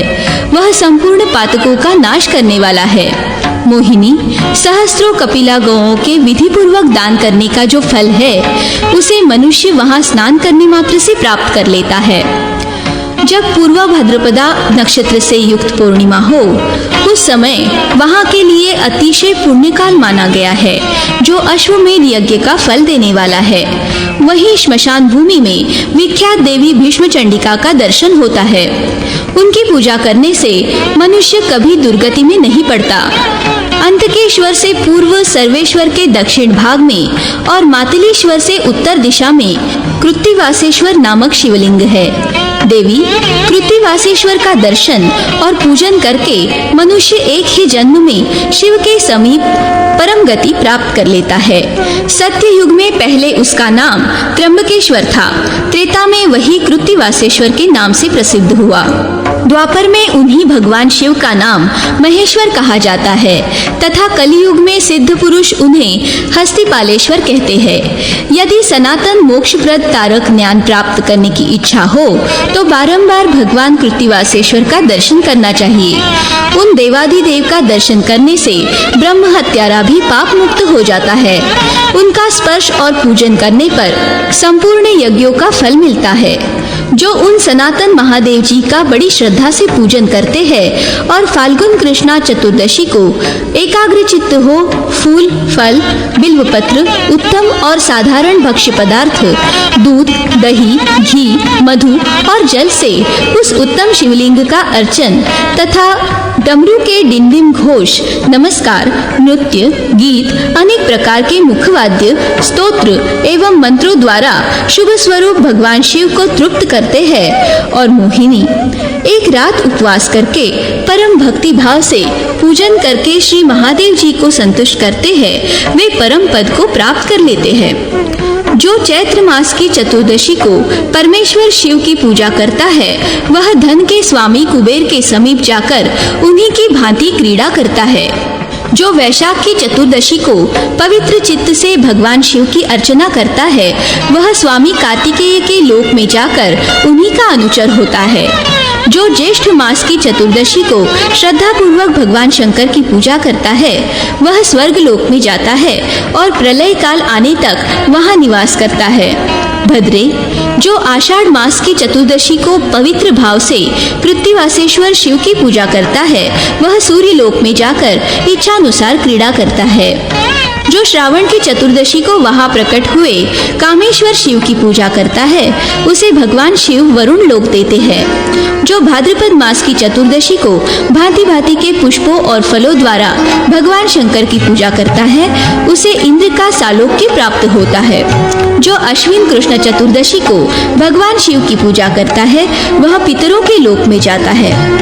जो कार्तिक मास की चतुर्दशी को देवेश्वर महादेव जी की पूजा करता है, वह चंद्रलोक में जाकर जब तक इच्छा हो तब तक वहां क्रीड़ा करता है। जो मार्गशीर्ष कृष्ण चतुर्दशी को पिनाकधारी भगवान शिव की पूजा करता है, वह भगवान विष्णु के लोक में जाता है और वहां अनंत काल तक क्रीड़ा सुख में निमग्न रहता है। जो पौष मास में प्रसन्न चित्त होकर भगवान शिव की अर्चना करता है, वह नैऋत्य लोक में जाता है और निरुति के साथ ही आनंद का अनुभव करता है। जो माघ मास में सुंदर पुष्प एवं मूल, फल आदि के द्वारा भगवान शंकर की आराधना करता है, वह संसार सागर का त्याग करके भगवान शिव के लोक में जाता है।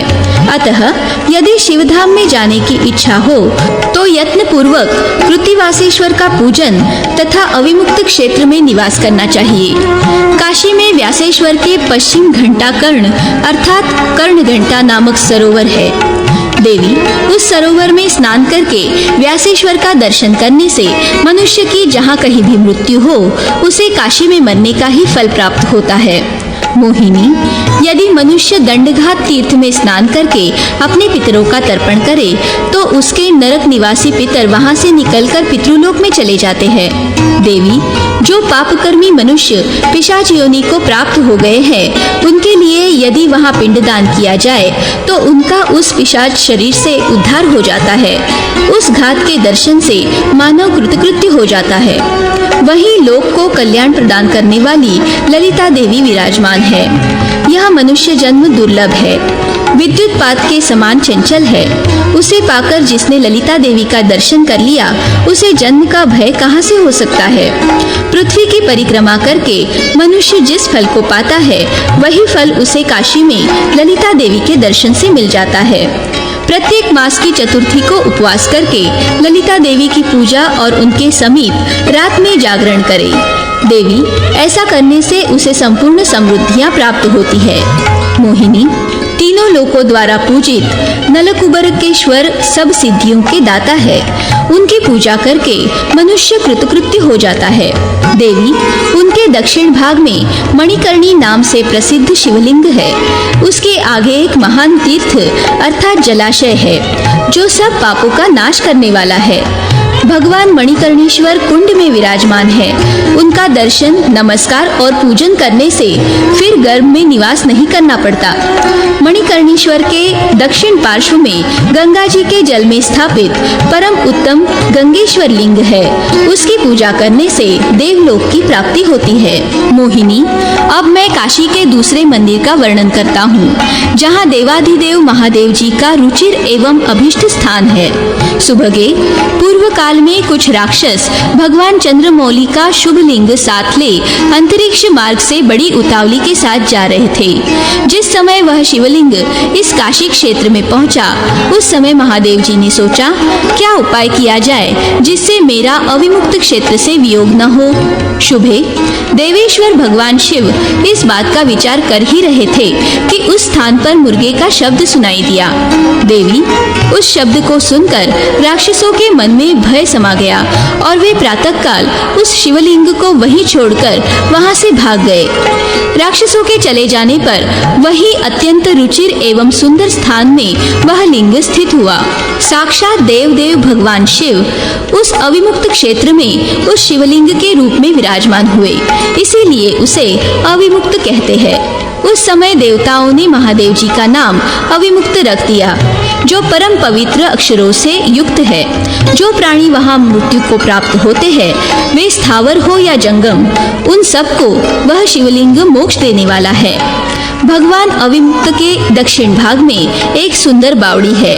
उसका जल पीने से इस लोक में पुनरावृत्ति नहीं होती। जिन मनुष्यों ने उक्त बावड़ी का जल पिया है, वे कृतार्थ है। उन्हें निश्चय ही तारक ज्ञान प्राप्त होता है। मनुष्य बावड़ी के जल में स्नान करके यदि दंडकेश्वर एवं अविमुक्तेश्वर का दर्शन करे, तो वह क्षण मात्र में कैवल्य मोक्ष का भागी होता है। काशीपुरी, श्मशान घाट, अविमुक्त स्थान और अविमुक्तेश्वर लिंग का दर्शन करके मनुष्य शिवगुणों का अधिपति होता है। अविमुक्तेश्वर लिंग का दर्शन करने से मानव संपूर्ण पापों, रोगों तथा पशुपाश अर्थात जीव के अज्ञानमय बंधन से मुक्त हो जाता है। अविमुक्त के आगे एक शिवलिंग स्थित है, जिसका मुख पश्चिम की ओर है। भद्रे वह लक्षणेश्वर नाम से विख्यात है। उसके दर्शन मात्र से मनुष्य ज्ञानी हो जाता है। देवी उसके उत्तर में चतुर्मुख लिंग है, जो चतुर्थेश्वर के नाम से प्रसिद्ध है। वह श्रेष्ठ शिवलिंग पाप भय का निवारण करने वाला है।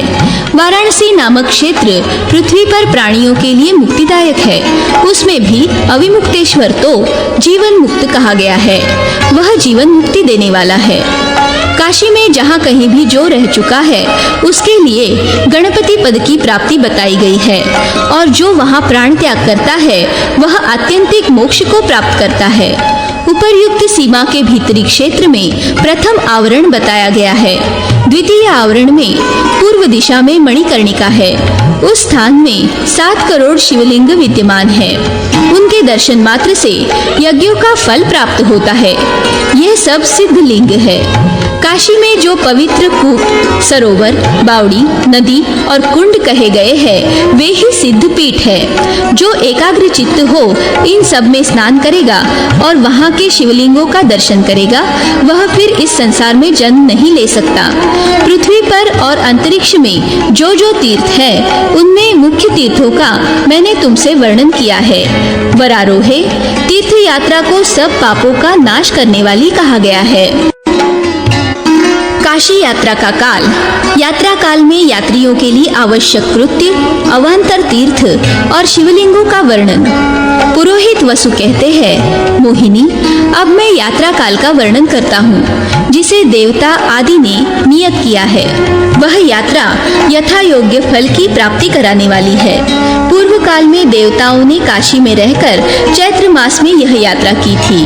वे काम कुंड पर स्थित होकर स्नान एवं पूजन में तत्पर रहते थे। शुभानने, ज्येष्ठ मास में रुद्रावास कुंड पर स्नान पूजा में तत्पर रहने वाले सिद्धों ने वहाँ की शुभ यात्रा की है। गंधर्वों ने आषाढ़ मास में यहाँ की यात्रा की थी। वे प्रिया देवी कुंड पर रहकर स्नान पूजन किया करते थे। मोहिनी, विद्याधरों ने श्रावण मास में यह यात्रा की थी। वे लक्ष्मी कुंड पर रहकर स्नान पूजन करते थे।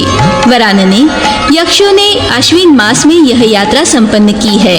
वे मार्कंडेय कुंड पर रहकर स्नान पूजन में संलग्न थे। मोहिनी, नागों ने मार्गशीर्ष मास में यह यात्रा की है। वे कोटि तीर्थ में रहकर स्नान पूजन आदि करते थे। शुभलोचने, गुह्यकों ने कपाल मोचन तीर्थ में रहकर स्नान, ध्यान एवं पूजन आदि करते हुए पौष मास में यहाँ की यात्रा संपन्न की है। शोभने, पिशाचों ने फाल्गुन मास में काशी की यात्रा की थी।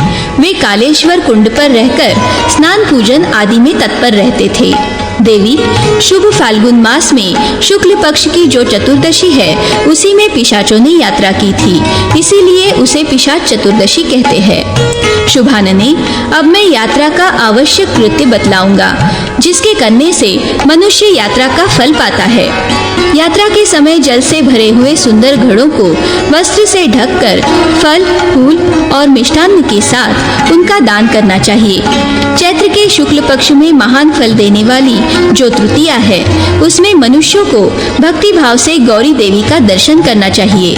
वरानने, स्नान करके गोप्रेक्ष तीर्थ में जाना चाहिए और स्वर्ग द्वार में जो कालिका देवी है उनकी यत्न पूर्वक पूजा करनी चाहिए। उनके सिवा संवर्ता और ललिता भी श्रेष्ठ एवं कल्याणमयी देवी कही गई है। उनका भी भक्ति भाव से दर्शन करना चाहिए। वे संपूर्ण कामनाओं का फल देने वाली है।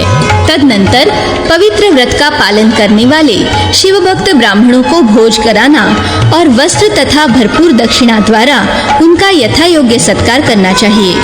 अब मैं उन विनायकों का परिचय देता हूँ जो काशी क्षेत्र के निवास में विघ्न डालने वाले हैं। देवी, उनका पूजन करके मनुष्य काशीवास का निर्विघ्न फल प्राप्त करता है। पहले ढूंढी विनायक, फिर कील विनायक, देवी विनायक, गोप्रेक्ष विनायक, हस्ती विनायक तथा सिंदूर्य विनायक का दर्शन करना चाहिए। देवी, चतुर्थी को इन सभी विनायकों का दर्शन करे और इनकी प्रसन्नता के लिए ब्राह्मण को मिठाई खिलावे। इस कार्य से मनुष्य को सिद्धि प्राप्त होती है। अब मैं काशी क्षेत्र की रक्षा करने वाली चंडिकाओं का वर्णन करता हूँ। दक्षिण दिशा में दुर्गा रक्षा करती है। नैऋत्य कोण में अंतरेश्वरी, पश्चिम में अंगारेश्वरी, वायव्य कोण में भद्रकाली, उत्तर दिशा में भीमचंडा, ईशान कोण में महामत्ता, पूर्व दिशा में ऊर्ध्वकेशी सहित शांकरी देवी, अग्नि कोण में अधकेशी तथा मध्य भाग में चित्रघंटा देवी रक्षा करती है। जो मानव इन चंडिका देवियों का दर्शन करता है उस पर प्रसन्न होकर वे सब की सब तत्परता पूर्वक उसके लिए क्षेत्र की रक्षा करती है। देवी ये पापियों के लिए सदा विघ्न उपस्थित करती है। अतः रक्षा के लिए विनायकों सहित उक्त देवियों की सदा पूजा करनी चाहिए। भीष्म जी काशीपुरी में आकर उत्तम पंचायतन रूप से देवेश्वर शिव की आराधना करते हुए कुछ काल तक यहाँ रहे। सुभगे उस स्थान पर भगवान शिव स्वयं प्रकट हुए थे जो गोप्रेक्षक के नाम से विख्यात हुए। संपूर्ण देवता उनकी स्तुति करते हैं। गोप्रेक्षेश्वर के पास आकर उनका दर्शन और पूजन करके मनुष्य कभी दुर्गति में नहीं पड़ता और सब पापों से मुक्त हो जाता है। एक समय वन की गौएं दावानल से दग्ध हो इधर उधर भटकती हुई इस कुंड के समीप आई और यहाँ का शीतल जल पीकर शांत हुई। तब से यह कपिलारुद्र कहलाता है। यहाँ प्रकट होकर साक्षात भगवान शिव वृषध्वज नाम से विख्यात हुए। भगवान भगवान शिव ने न केवल वहां निवास किया, वे वहां सबको प्रत्यक्ष दर्शन देते हुए शिवलिंग रूप में विराजमान है। जो एकाग्र चित्त हो इस कपिलारुद्र तीर्थ में स्नान करके वृषध्वज शिव का दर्शन करता है, वह संपूर्ण यज्ञों का फल पाता है, वह स्वर्गलोक में जाता है। भगवान वृषध्वज की पूजा करके वहां मरा हुआ पुरुष शिवरूप हो जाता है अथवा शरीर भेद से अत्यंत दुर्लभ शिवगण का स्वरूप धारण करता है। इसी प्रदेश में गौओं ने स्वयं ब्रह्मा जी के अनुरोध से संपूर्ण लोकों की शांति के लिए तथा सबको पवित्र करने के उद्देश्य से अपना दुग्ध दान किया था, जिससे भद्रदोह नामक सरोवर प्रकट हुआ, जो पवित्र, पापहारी एवं शुभ है। उस स्थान में स्नान करने वाला मनुष्य साक्षात वागीश्वर होता है। वहां परमेष्ठी ब्रह्मा जी ने स्वयं ले आकर एक शिवलिंग स्थापित किया है।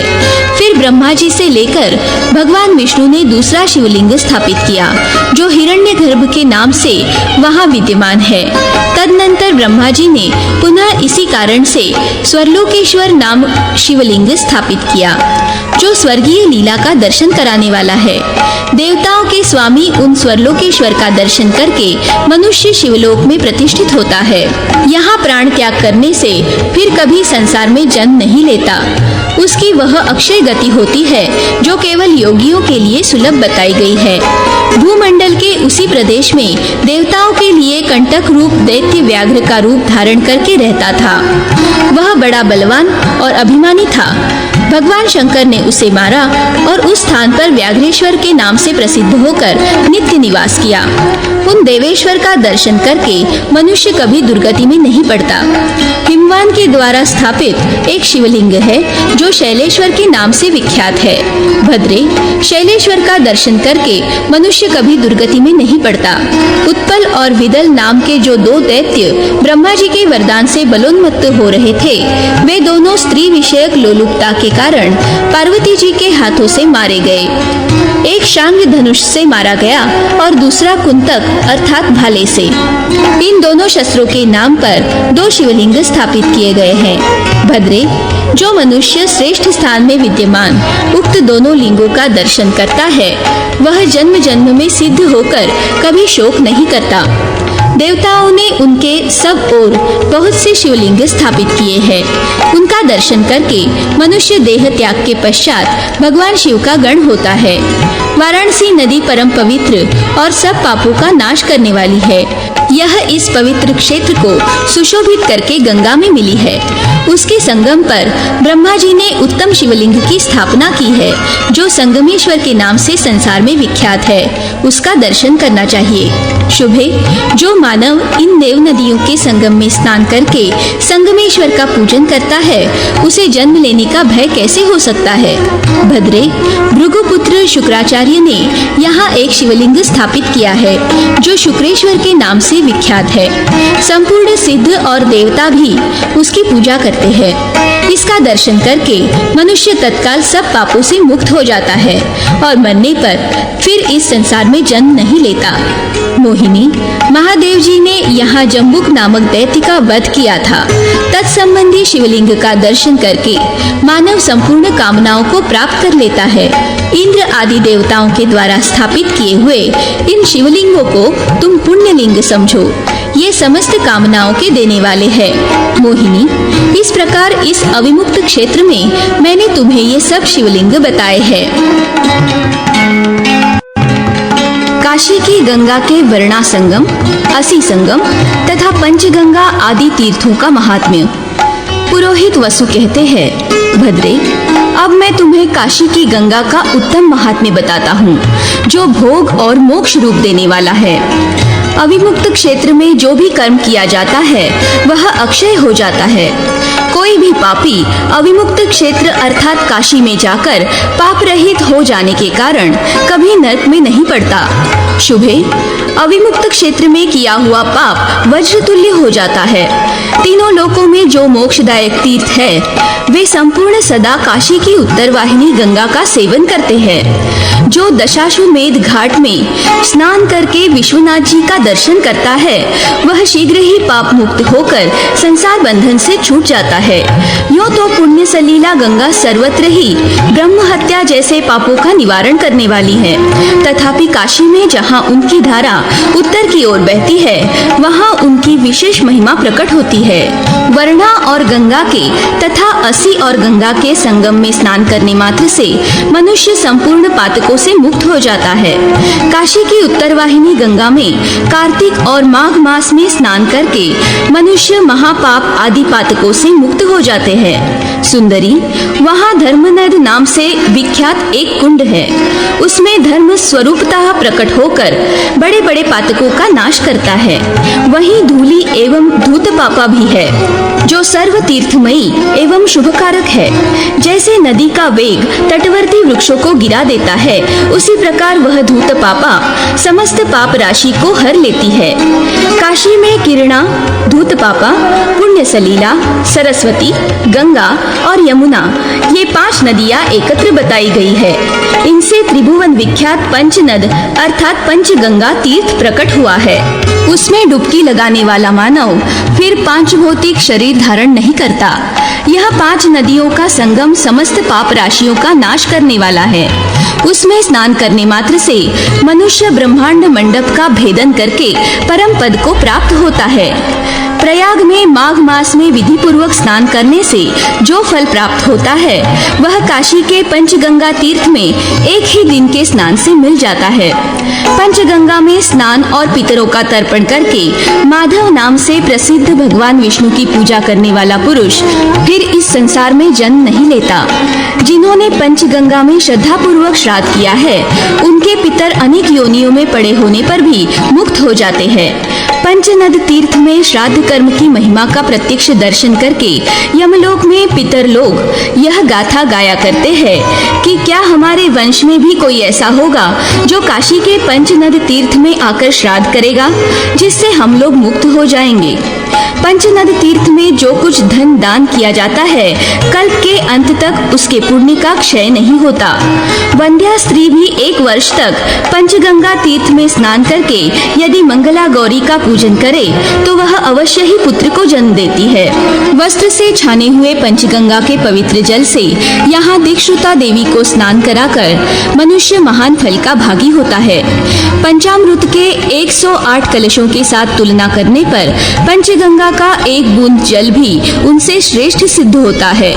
इस लोक में पंचकूर्च अर्थात पंचगव्य पीने से जो शुद्धि कही गई है वही शुद्धि श्रद्धा पूर्वक पंचगंगा के जल की एक बूंद पीने से प्राप्त होती है और उसके कुंड में स्नान करने से राजसूय तथा अश्वमेध यज्ञ का जो फल कहा गया है उससे 100 गुना उत्तम फल प्राप्त होता है।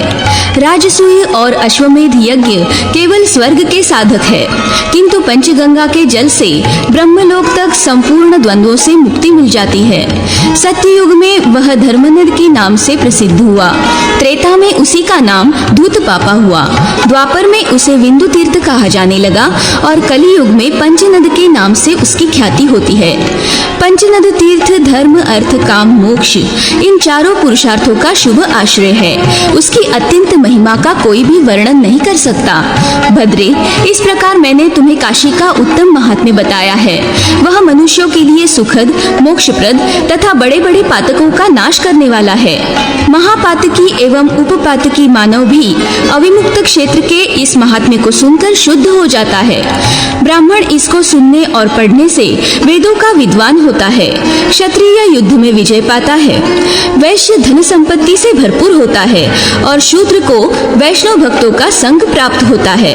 संपूर्ण यज्ञों में जो फल मिलता है, समस्त तीर्थों में जो फल प्राप्त होता है, वह सब इसके पाठ से और श्रवण से भी मनुष्य प्राप्त कर लेता है। विद्यार्थी इससे विद्या पाता है, धनार्थी धन पाता है, पत्नी चाहने वाला पत्नी और पुत्र की इच्छा वाला पुरुष पुत्र पाता है। उत्कल देश के पुरुषोत्तम क्षेत्र की महिमा, राजा इंद्रद्युम्न का वहां जाकर मोक्ष प्राप्त करना। मोहिनी बोली, विप्रवर, मैंने आपके मुखारविंद से काशी का उत्तम महात्म्य सुना। पुराणों में मुनियों और ब्राह्मणों का यह वर्णन सुना जाता है कि पुरुषोत्तम भगवान विष्णु का क्षेत्र मोक्ष देने वाला है। महाभाग, अब उस पुरुषोत्तम क्षेत्र का महात्म्य कहिए। पुरोहित वसु ने कहा, देवी सुनो, मैं तुम्हें ब्रह्मा जी के द्वारा कहा हुआ पुरुषोत्तम क्षेत्र का उत्तम महात्म्य बतलाता हूँ। भारतवर्ष में दक्षिण समुद्र के तट तक फैला हुआ एक उत्कल नाम का प्रदेश है, जो स्वर्ग और मोक्ष देने वाला है। समुद्र से उत्तर वीरज मंडल तक का जो प्रदेश है, वह पुण्यात्माओं का देश है। वह भूभाग संपूर्ण गुणों से अलंकृत है। विशालाक्षी, समुद्र के उत्तर तटवर्ती उस सर्वोत्तम उत्कल प्रदेश में सभी पुण्य तीर्थ और पवित्र मंदिर आदि है, जिनका परिचय जानने योग्य है। मुक्ति देने वाला परम उत्तम एवं पापनाशक पुरुषोत्तम क्षेत्र परम गोपनीय है। सर्वत्र बालू का आच्छादित भूभाग में वह पवित्र एवं धर्म और काम की पूर्ति करने वाला परम दुर्लभ क्षेत्र 10 योजन तक फैला हुआ है। जैसे नक्षत्रों में चंद्रमा और सरोवरों में सागर श्रेष्ठ है, उसी प्रकार समस्त तीर्थों में पुरुषोत्तम क्षेत्र सबसे श्रेष्ठ है। भगवान पुरुषोत्तम का एक बार दर्शन करके सागर के भीतर एक बार स्नान करने से तथा ब्रह्म विद्या को एक बार जान लेने से मनुष्य को गर्भ में नहीं आना पड़ता। देवेश्वर पुरुषोत्तम समस्त जगत में व्यापक और संपूर्ण विश्व के आत्मा है। वे जगत की उत्पत्ति के कारण तथा जगदीश्वर है। सब कुछ उन्हीं में प्रतिष्ठित है, जो देवताओं, ऋषियों और पितरों द्वारा सेवित तथा सर्वभोग संपन्न है। ऐसे पुण्यात्मा प्रदेश में निवास करना किसको अच्छा नहीं लगता। इससे बढ़कर इस देश की श्रेष्ठता के विषय में और क्या कहा जा सकता है। जहाँ सबको मुक्ति देने वाले जगदीश्वर भगवान पुरुषोत्तम निवास करते हैं, उस उत्कल देश में जो मनुष्य निवास करते हैं, वे देवताओं के समान तथा धन्य हैं। जो तीर्थराज समुद्र के जल में स्नान करके भगवान पुरुषोत्तम का दर्शन करते हैं, वे मनुष्य स्वर्ग में निवास करते हैं। जो उत्कल में परम पवित्र श्री पुरुषोत्तम क्षेत्र के भीतर निवास करते हैं, उन उत्तम बुद्धि वाले उत्कलवासियों का ही जीवन सफल है, क्योंकि वे भगवान श्री कृष्ण के उस मुखारविंद का दर्शन करते हैं, जो तीनों लोकों को आनंद देने वाला है। भगवान का मुख लाल ओष्ठ और प्रसन्नता से खिले हुए विशाल नेत्रों से सुशोभित है। मनोहर भौहों, सुंदर केशों और दिव्य मुकुट से अलंकृत है। सुंदर कर्णलता से उसकी शोभा और भी बढ़ गई है। उस मुख पर मंद मंद मुस्कान बड़ी मनोहर लगती है। दंतावली भी बड़ी सुंदर है। कपोलों पर मनोहर कुंडल झिलमिला रहे हैं। नासिका, कपोल सभी परम सुंदर और उत्तम लक्षणों से संपन्न है। देवी, प्राचीन काल की बात है। सत्ययुग में इंद्र के तुल्य पराक्रमी एक राजा थे, जो श्रीमान इंद्रद्युम्न के नाम से प्रसिद्ध हुए। वे बड़े सत्यवादी, पवित्र, कार्यदक्ष, संपूर्ण शस्त्रधारियों में श्रेष्ठ, सौभाग्यशाली, शूर, दाता, भोक्ता, प्रिय वचन बोलने वाले, संपूर्ण यज्ञों के याजक, ब्राह्मण भक्त, सत्य प्रतिज्ञ, धनुर्वेद तथा वेद शास्त्र के निपुण विद्वान एवं चंद्रमा की भांति मधुर प्रकृति के थे। राजा इंद्रद्युम्न भगवान विष्णु के भक्त, सत्यपरायण, क्रोध को जीतने वाले, जितेंद्रिय, अध्यात्म विद्या तत्पर, न्याय प्राप्त युद्ध के लिए उत्सुक तथा धर्मपरायण थे। इस प्रकार संपूर्ण गुणों की खान रूप राजा इंद्रद्युम्न सारी पृथ्वी का पालन करते थे। एक बार उनके मन में भगवान विष्णु की आराधना का विचार आया। वे सोचने लगे, मैं देव देव भगवान जनार्दन की इस प्रकार आराधना करूं। किस क्षेत्र में, किस नदी के तट पर, किस तीर्थ में अथवा किस आश्रम में मुझे भगवान की आराधना करनी चाहिए। इस प्रकार विचार करते हुए वे मन ही मन समूची पृथ्वी पर दृष्टिपात करने लगे। जो जो पापहारी तीर्थ है, उन सबका मानसिक अवलोकन और चिंतन करके अंत में वे परम विख्यात मुक्तिदायक पुरुषोत्तम क्षेत्र में गए। अधिकाधिक सेना और वाहनों के साथ पुरुषोत्तम क्षेत्र में जाकर राजा ने विधि पूर्वक अश्वमेध यज्ञ का अनुष्ठान किया और उसमें पर्याप्त दक्षिणाएं दी। तदनंतर बहुत ऊंचा मंदिर बनवाकर अधिक दक्षिणा के साथ श्री कृष्ण, बलभद्र और सुभद्रा को स्थापित किया। फिर फिर उन पराक्रमी नरेश ने विधि पूर्वक पंचतीर्थ करके वहां प्रतिदिन स्नान, दान, जप, होम, देव दर्शन तथा भक्ति भाव से भगवान पुरुषोत्तम की सविधि आराधना करते हुए देव जगन्नाथ के प्रसाद से मोक्ष प्राप्त कर लिया। राजा इंद्रद्युम्न के द्वारा भगवान श्री कृष्ण की स्तुति। मोहिनी बोली, मुनि श्रेष्ठ, पूर्व काल में महाराज इंद्रद्युम्न ने श्री कृष्ण आदि की प्रतिमाओं का निर्माण कैसे कराया? भगवान लक्ष्मीपति उन पर किस प्रकार संतुष्ट हुए? ये सब बातें मुझे बताइए। पुरोहित वसु ने कहा, चारुनयने, वेद के तुल्य माननीय पुराण की बातें सुनो। मैं श्री कृष्ण आदि की प्रतिमाओं के प्रकट होने का प्राचीन वृत्तांत कहता हूँ, सुनो। राजा इंद्रद्युम्न के अश्वमेध नामक महायज्ञ के अनुष्ठान और प्रासाद निर्माण का कार्य पूर्ण हो जाने पर उनके मन में दिन रात प्रतिमा के लिए चिंता रहने लगी। वे सोचने लगे, कौन सा उपाय करूं जिससे सृष्टि, पालन और संहार करने वाले संपूर्ण लोकों के उत्पादक देवीश्वर भगवान पुरुषोत्तम का मुझे दर्शन हो। इसी चिंता में निमग्न रहने के कारण महाराज को न रात में नींद आती थी न दिन में। वे न तो भांति भांति के भोग भोगते और न स्नान एवं श्रृंगार ही करते थे। इस पृथ्वी पर पत्थर, लकड़ी अथवा धातु किससे भगवान विष्णु की योग्य प्रतिमा हो सकती है जिसमें भगवान के सभी लक्षणों का अंकन ठीक ठाक हो सके?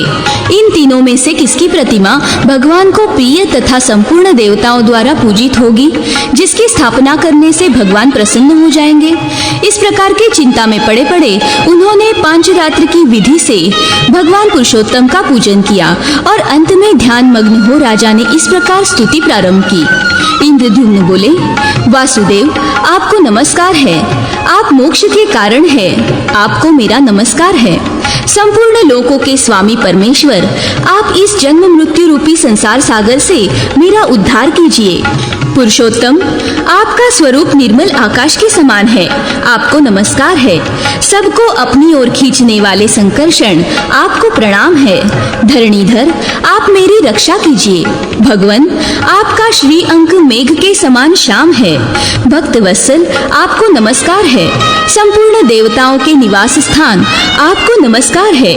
देवप्रिय, आपको प्रणाम है। नारायण, आपको नमस्कार है। आप मुझ शरणागत की रक्षा कीजिए।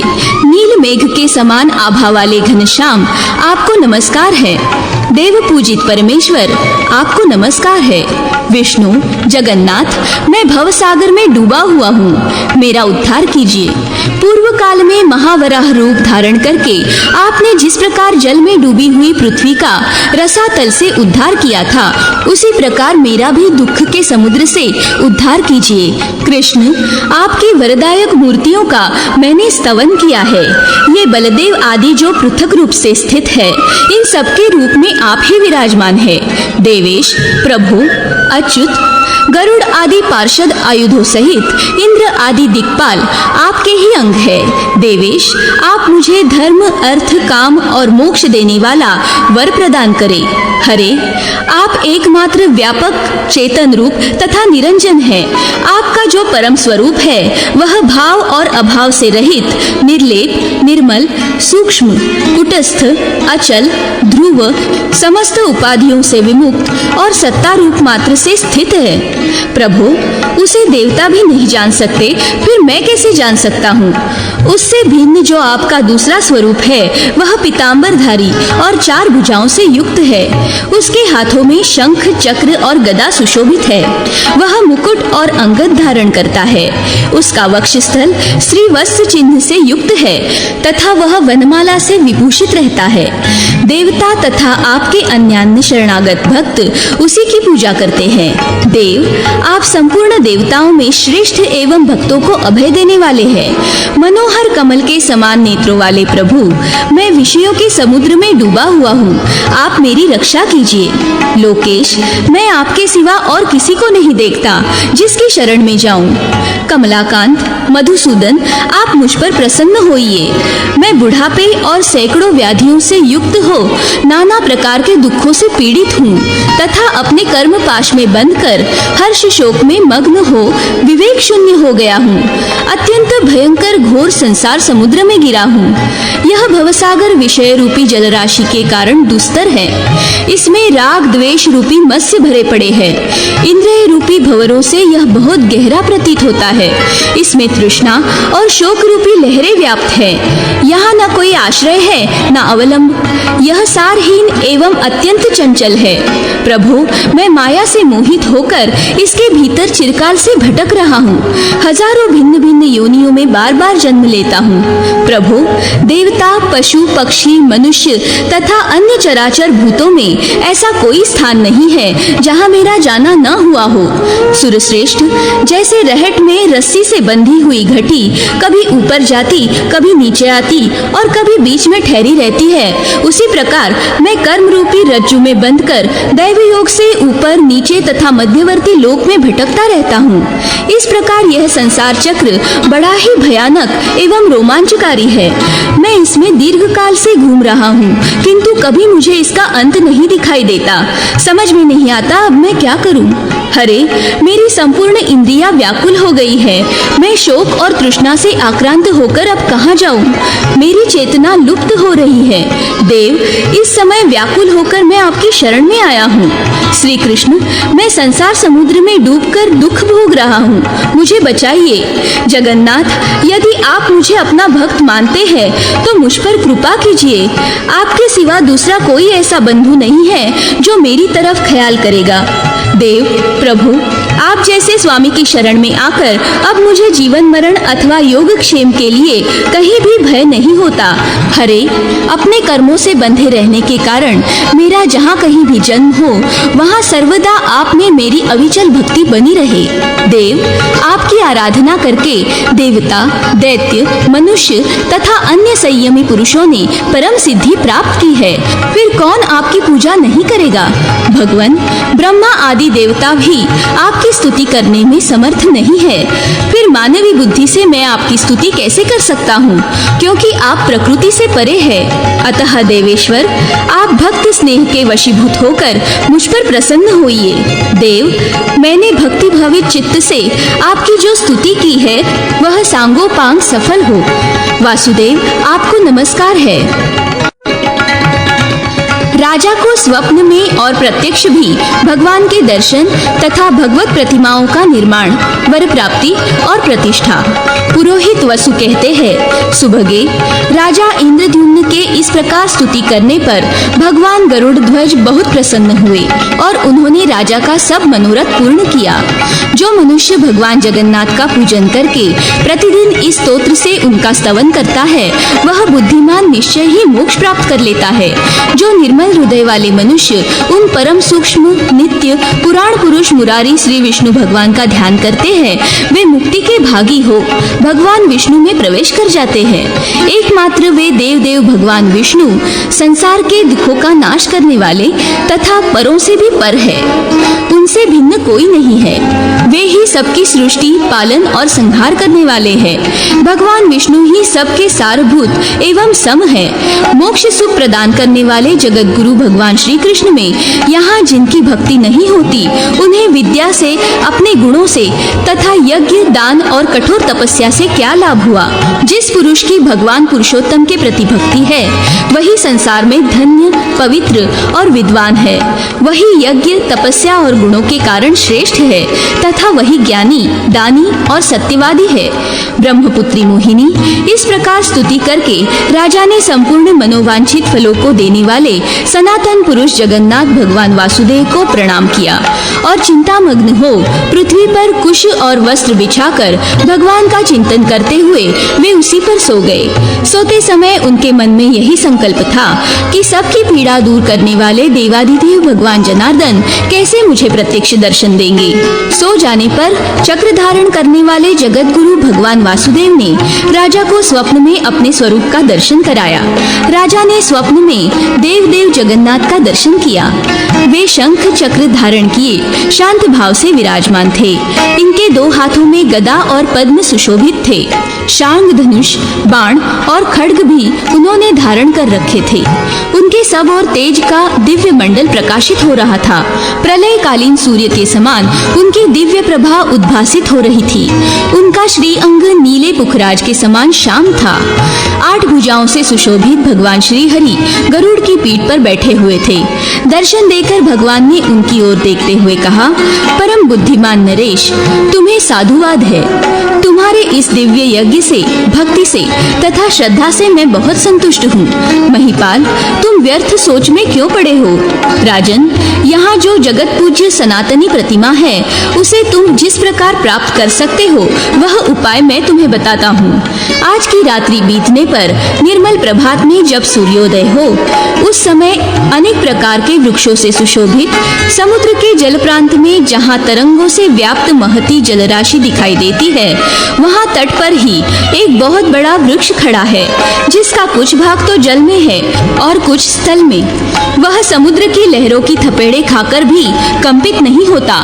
तुम हाथ में कुल्हाड़ी लेकर लहरों के बीच से होते हुए अकेले ही वहाँ चले जाना, तुम्हें वह वृक्ष दिखाई देगा। मेरे बताए अनुसार उसे पहचानकर निशंक भाव से उस वृक्ष को काट डालना। उस ऊंचे वृक्ष को काटते समय तुम्हें वहाँ कोई अद्भुत वस्तु दिखाई देगी। उसी वृक्ष से भली भांति सोच विचार कर तुम दिव्य प्रतिमा का निर्माण करो। मोह में डालने वाली इस चिंता को छोड़ दो। ऐसा कहकर महाभाग श्रीहरि अदृश्य हो गए। यह स्वप्न देखकर राजा को बड़ा विस्मय हुआ। उस रात्रि के बीतने की प्रतीक्षा करते हुए वे भगवान में मन लगाकर उठ बैठे और वैष्णव मंत्र एवं विष्णु सूक्त का जप करने लगे। प्रभात होने पर वे उठे और भगवान का स्मरण करते हुए विधि पूर्वक उन्होंने समुद्र में स्नान किया। फिर पूर्वाह्न कृत्य पूरा करके वे नृपश्रेष्ठ समुद्र के तट पर गए। महाराज इंद्रद्युम्न ने अकेले ही समुद्र की महावेला में प्रवेश किया और उस तेजस्वी महावृक्ष को देखा, जिसकी अंतिम ऊपरी सीमा बहुत बड़ी थी। वह बहुत ऊंचे तक फैला हुआ था। वह पुण्यमय वृक्ष फल से रहित था। स्निग्ध मजीट के समान उसका लाल रंग था। उसका न तो कुछ नाम था और न यही पता था कि वह किस जाति का वृक्ष है। उस वृक्ष को देखकर राजा इंद्रद्युम्न बड़े प्रसन्न हुए। उन्होंने दृढ़ एवं तीक्ष्ण फरसे से उस वृक्ष को काट गिराया। उस समय इंद्रद्युम्न ने जब काष्ठ का भली भांति निरीक्षण किया, तब उन्हें वहां एक अद्भुत बात दिखाई दी। विश्वकर्मा और भगवान विष्णु दोनों ब्राह्मण का रूप धारण करके वहां आए। दोनों ही उत्तम तेज से प्रज्वलित हो रहे थे। राजा इंद्रद्युम्न ने उनसे पूछा, महाराज, आप यहाँ कौन कार्य करेंगे? इस परम दुर्गम, गहन एवं निर्जन वन में, इस महासागर के तट पर यह अकेला ही महान वृक्ष था। इसको आपने क्यों काट दिया? मोहिनी, उन दोनों की बात सुनकर राजा बहुत प्रसन्न हुए। उन दोनों जगदीश्वरों को देखकर राजा ने पहले तो उन्हें नमस्कार किया और फिर विनीत भाव से नीचे मुंह किए खड़े होकर कहा, विप्रवरों, मेरा विचार है कि मैं अनादि अनंत अमेय तथा देवादिदेव जगदीश्वर की आराधना करने के लिए प्रतिमा बनाऊं। इसके लिए परम पुरुष देवदेव परमात्मा ने स्वप्न में मुझे प्रेरित किया है। राजा इंद्रद्युम्न का यह वचन सुनकर भगवान जगन्नाथ ने प्रसन्नता पूर्वक हंसकर उनसे कहा, महिपाल, बहुत अच्छा, बहुत अच्छा। आपका यह विचार बहुत उत्तम है। यह भयंकर संसार सागर केले के पत्ते की भांति सारहीन है। इसमें दुख की ही अधिकता है। यह काम और क्रोध से भरा हुआ है। इंद्रिय रूपी भंवर और कीचड़ के कारण इसके पार जाना कठिन है। इसे देखकर रोमांच हो आता है। नाना प्रकार के सैकड़ों रोग यहाँ भंवर के समान है तथा यह संसार पानी के बुलबुले के समान क्षणभंगुर है। नृपश्रेष्ठ, इसमें रहते हुए जो आपके मन में विष्णु की आराधना का विचार उत्पन्न हुआ, उसके कारण आप धन्य हैं, संपूर्ण गुणों से अलंकृत है। प्रजा, पर्वत, वन, नगर, पुर तथा ग्रामों सहित एवं 4 वर्णों से सुशोभित यह धरती धन्य है, जहाँ के शक्तिशाली प्रजापालक आप हैं। महाभाग, आइए आइए, इस वृक्ष की सुखद एवं शीतल छाया में हम दोनों के साथ बैठिए और धार्मिक कथा वार्ता द्वारा धर्म का सेवन कीजिए। ये मेरे साथी शिल्पियों में श्रेष्ठ है और प्रतिमा के निर्माण कार्य में आपकी सहायता करने के लिए यहाँ आए हैं। ये मेरे बताए अनुसार प्रतिमा अभी तैयार कर देते हैं। उन ब्राह्मण देव की ऐसी बात सुनकर राजा इंद्रद्युम्न समुद्र का तट छोड़कर उनके पास चले गए और वृक्ष की छाया में बैठे। ब्रह्मपुत्री मोहिनी, तदनंतर ब्राह्मण रूपधारी विश्वात्मा भगवान ने शिल्पियों में सर्वश्रेष्ठ विश्वकर्मा को आज्ञा दी, तुम प्रतिमा बनाओ, उसमें श्री कृष्ण का रूप परम शांत हो, उनके नेत्र कमल दल के समान विशाल होने चाहिए, वे वक्ष स्थल पर श्री वत्स चिन्ह तथा कौस्तुभमणि और हाथों में शंख चक्र एवं गदा धारण किए हुए हो। दूसरी प्रतिमा का विग्रह गोदुग्ध के समान गौरवर्ण हो, उसमें स्वस्तिक का चिन्ह होना चाहिए, वह अपने हाथ में हल धारण किए हुए हो, वही महाबली भगवान अनंत का स्वरूप है। देवता, दानव, गंधर्व, यक्ष, विद्याधर तथा नागों ने भी उनका अंत नहीं जाना है, इसलिए वे अनंत कहलाते हैं। तीसरी प्रतिमा बलराम जी की बहन सुभद्रा देवी जी की होगी। उनके शरीर का रंग सुवर्ण के समान गौर एवं शोभा से संपन्न होना चाहिए, उनमें समस्त शुभ लक्षणों का समावेश होना आवश्यक है। भगवान का यह कथन सुनकर उत्तम कर्म करने वाले विश्वकर्मा ने तत्काल शुभ लक्षणों से संपन्न प्रतिमाएं तैयार कर दी। पहले उन्होंने बलभद्र जी की मूर्ति बनाई। वे विचित्र कुंडल मंडित, दोनों कानों तथा चक्र एवं हल के चिन्ह से युक्त, हाथों से सुशोभित थे। उनका वर्ण शरत काल के चंद्रमा के समान श्वेत था। नेत्रों में कुछ कुछ लालिमा थी। उनका शरीर विशाल और मस्तक फणाकार होने से विकट जान पड़ता था। वे नील वस्त्र धारण किए बल के अभिमान से उद्दत प्रतीत होते थे। उन्होंने हाथों में महान हल और महान मुसल धारण कर रखा था। उनका स्वरूप दिव्य था। द्वितीय विग्रह साक्षात भगवान वासुदेव का था। उनके नेत्र प्रफुल्ल कमल के समान सुशोभित थे। शरीर की कांति नील मेघ के समान श्याम थी। वे तीसी के फूल के समान सुंदर प्रभा से उद्भासित हो रहे थे। उनके बड़े बड़े नेत्र कमल दल की शोभा को छीने लेते थे। श्री अंगों पर पीतांबर शोभा पाता था। वक्ष स्थल में श्री वस्त्र का चिन्ह तथा हाथों में शंख चक्र सुशोभित थे। इस प्रकार वे सर्व पापहारी श्रीहरि दिव्य शोभा से संपन्न थे। तीसरी प्रतिमा सुभद्रा देवी जी की थी, जिनके देह की दिव्य कांति सुवर्ण के समान दमक रही थी।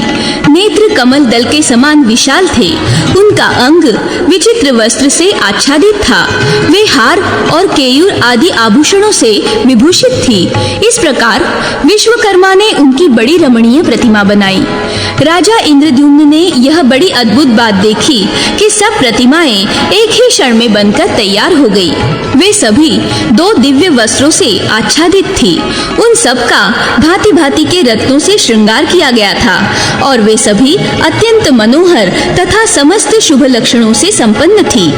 उन्हें देखकर राजा अत्यंत आश्चर्यमग्न होकर बोले, आप दोनों ब्राह्मण के रूप में साक्षात ब्रह्मा और विष्णु तो नहीं? आपके यथार्थ रूप को मैं नहीं जानता। मैं आप दोनों की शरण में आया हूँ। आप मुझे अपने स्वरूप का ठीक ठाक परिचय दें। ब्राह्मण बोले, राजन, तुम मुझे पुरुषोत्तम समझो। मैं समस्त लोगों की पीड़ा दूर करने वाला अनंत बल पौरुष से संपन्न तथा संपूर्ण भूतों का आराध्य हूँ। मेरा कभी अंत नहीं होता, जिसका सब शास्त्रों में प्रतिपादन किया जाता है, उपनिषदों में जिसके स्वरूप का वर्णन मिलता है, योगी जन जिसे ज्ञान गम्य वासुदेव कहते हैं, वह परमात्मा मैं ही हूँ। स्वयं मैं ही ब्रह्मा, मैं ही शिव और मैं ही विष्णु हूँ। देवताओं का राजा इंद्र और संपूर्ण जगत का नियंत्रण करने वाला यम भी मैं ही हूँ। पृथ्वी आदि 5 भूत, हविष्य भोग लगाने वाले त्रिविध अग्नि, जलाधीश वरुण, सबको धारण करने वाली धरती और धरती को भी धारण करने वाले पर्वत भी मैं ही हूँ। संसार में जो कुछ भी वाणी से कहा जाने वाला स्थावर जंगम भूत है, वह मेरा ही स्वरूप है। संपूर्ण विश्व के रूप में मुझे ही प्रकट हुआ समझो। मुझसे भिन्न कुछ भी नहीं है। नृपश्रेष्ठ, मैं तुम पर बहुत प्रसन्न हूँ। सुव्रत, मुझसे कोई वर मांगो। तुम्हारे हृदय को जो भी अभिष्ट हो वह तुम्हें दूंगा। जो पुण्यात्मा नहीं है, उन्हें स्वप्न में भी मेरा दर्शन नहीं होता। तुम्हारी तो मुझ में दृढ़ भक्ति है, इसलिए तुमने मेरा प्रत्यक्ष दर्शन किया है। मोहिनी, भगवान वासुदेव का यह वचन सुनकर राजा के शरीर में रोमांच हो आया। वे इस प्रकार स्तोत्र गान करने लगे। राजा ने कहा, लक्ष्मीकांत, आपको नमस्कार है। श्रीपते, आपके दिव्य विग्रह पर पीतांबर शोभा पा रहा है। आपको नमस्कार है। आप श्रीद अर्थात धन संपत्ति के देने वाले, श्रीश अर्थात लक्ष्मी के पति, श्रीनिवास अर्थात लक्ष्मी के आश्रय तथा श्री निकेतन अर्थात लक्ष्मी के धाम है। आपको नमस्कार है। आप आदि पुरुष, ईशान, सबके ईश्वर, सब और मुख वाले, निष्कल एवं सनातन परम देव है। मैं आपको प्रणाम करता हूँ। आप शब्द और गुणों से अतीत, भाव और अभाव से रहित, निर्लेप, निर्गुण, सूक्ष्म, सर्वज्ञ तथा सबके पालक है। आपके श्री अंगों की कांति नील कमल दल के समान श्याम है। आप क्षीर सागर के भीतर निवास करने वाले तथा शेषनाग की शैया पर सोने वाले हैं। इंद्रियों के नियंता तथा संपूर्ण पापों को हर लेने वाले आप श्री हरि को मैं नमस्कार करता हूँ। देव देवेश्वर, आप सबको वर देने वाले, सर्वव्यापी, समस्त लोकों के ईश्वर, मोक्ष के कारण तथा अविनाशी विष्णु है। मैं पुनः आपको प्रणाम करता हूँ। इस प्रकार स्तुति करके राजा ने हाथ जोड़कर भगवान को प्रणाम किया और विनीत भाव से धरती पर मस्तक टेक कर कहा, नाथ, यदि आप मुझ पर प्रसन्न हैं, तो मोक्ष मार्ग के ज्ञाता पुरुष जिस निर्गुण, निर्मल एवं शांत परम पद का ध्यान करते हैं, साक्षात्कार करते हैं, उस परम दुर्लभ पद को मैं आपके प्रसाद से प्राप्त करना चाहता हूँ। श्री भगवान बोले, राजन, तुम्हारा कल्याण हो, तुम्हारी कही हुई सब बातें सफल हो। मेरे प्रसाद से तुम्हें अभिलाषित वस्तु की प्राप्ति होगी। नृपश्रेष्ठ, तुम 10,900 वर्षों तक अपने अखंड एवं विशाल साम्राज्य का उपभोग करो।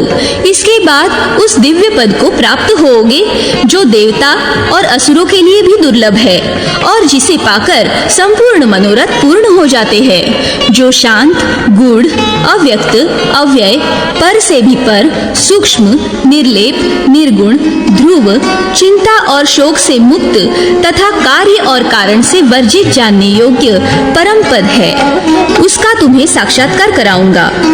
उस परमानंदमय पद को प्राप्त कर तुम परम गति मोक्ष को प्राप्त हो जाओगे।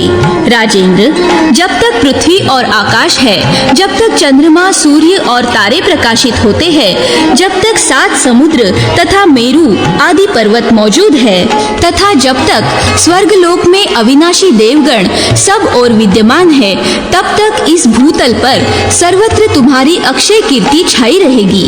तुम्हारे यज्ञ के घृत से प्रकट हुआ तालाब इंद्रद्युम्न सरोवर के नाम से विख्यात होगा और उसमें एक बार भी स्नान कर लेने पर मनुष्य इंद्रलोक को प्राप्त होगा। सरोवर के दक्षिण भाग में नैऋत्य कोण की ओर जो बरगद का वृक्ष है, उसके समीप केवड़े के वन से आच्छादित एक मंडप है जो नाना प्रकार के वृक्षों से घिरा हुआ है। आषाढ़ मास के शुक्ल पक्ष की पंचमी को मघा नक्षत्र में भक्तजन हमारी इन प्रतिमाओं की सवारी निकालेंगे और इन्हें ले जाकर उक्त मंडप में 7 दिनों तक रखेंगे।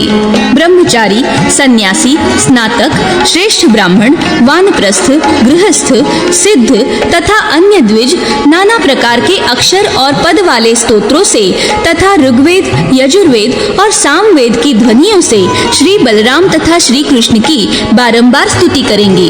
भद्रे, इस प्रकार राजा को वरदान दे और उनके लिए इस लोक में रहने का समय निर्धारित करके भगवान विष्णु विश्वकर्मा के साथ अंतर्धान हो गए। उस समय राजा बड़े प्रसन्न थे। उनके शरीर में रोमांच हो आया था। भगवान के दर्शन से उन्होंने अपने को कृतकृत्य माना।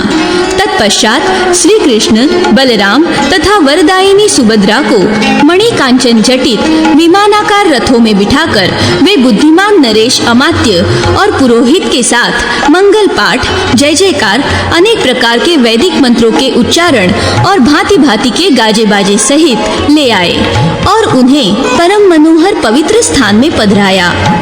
फिर शुभ तिथि, शुभ नक्षत्र, शुभ समय और शुभ मुहूर्त में ब्राह्मणों के द्वारा उनकी प्रतिष्ठा कराई।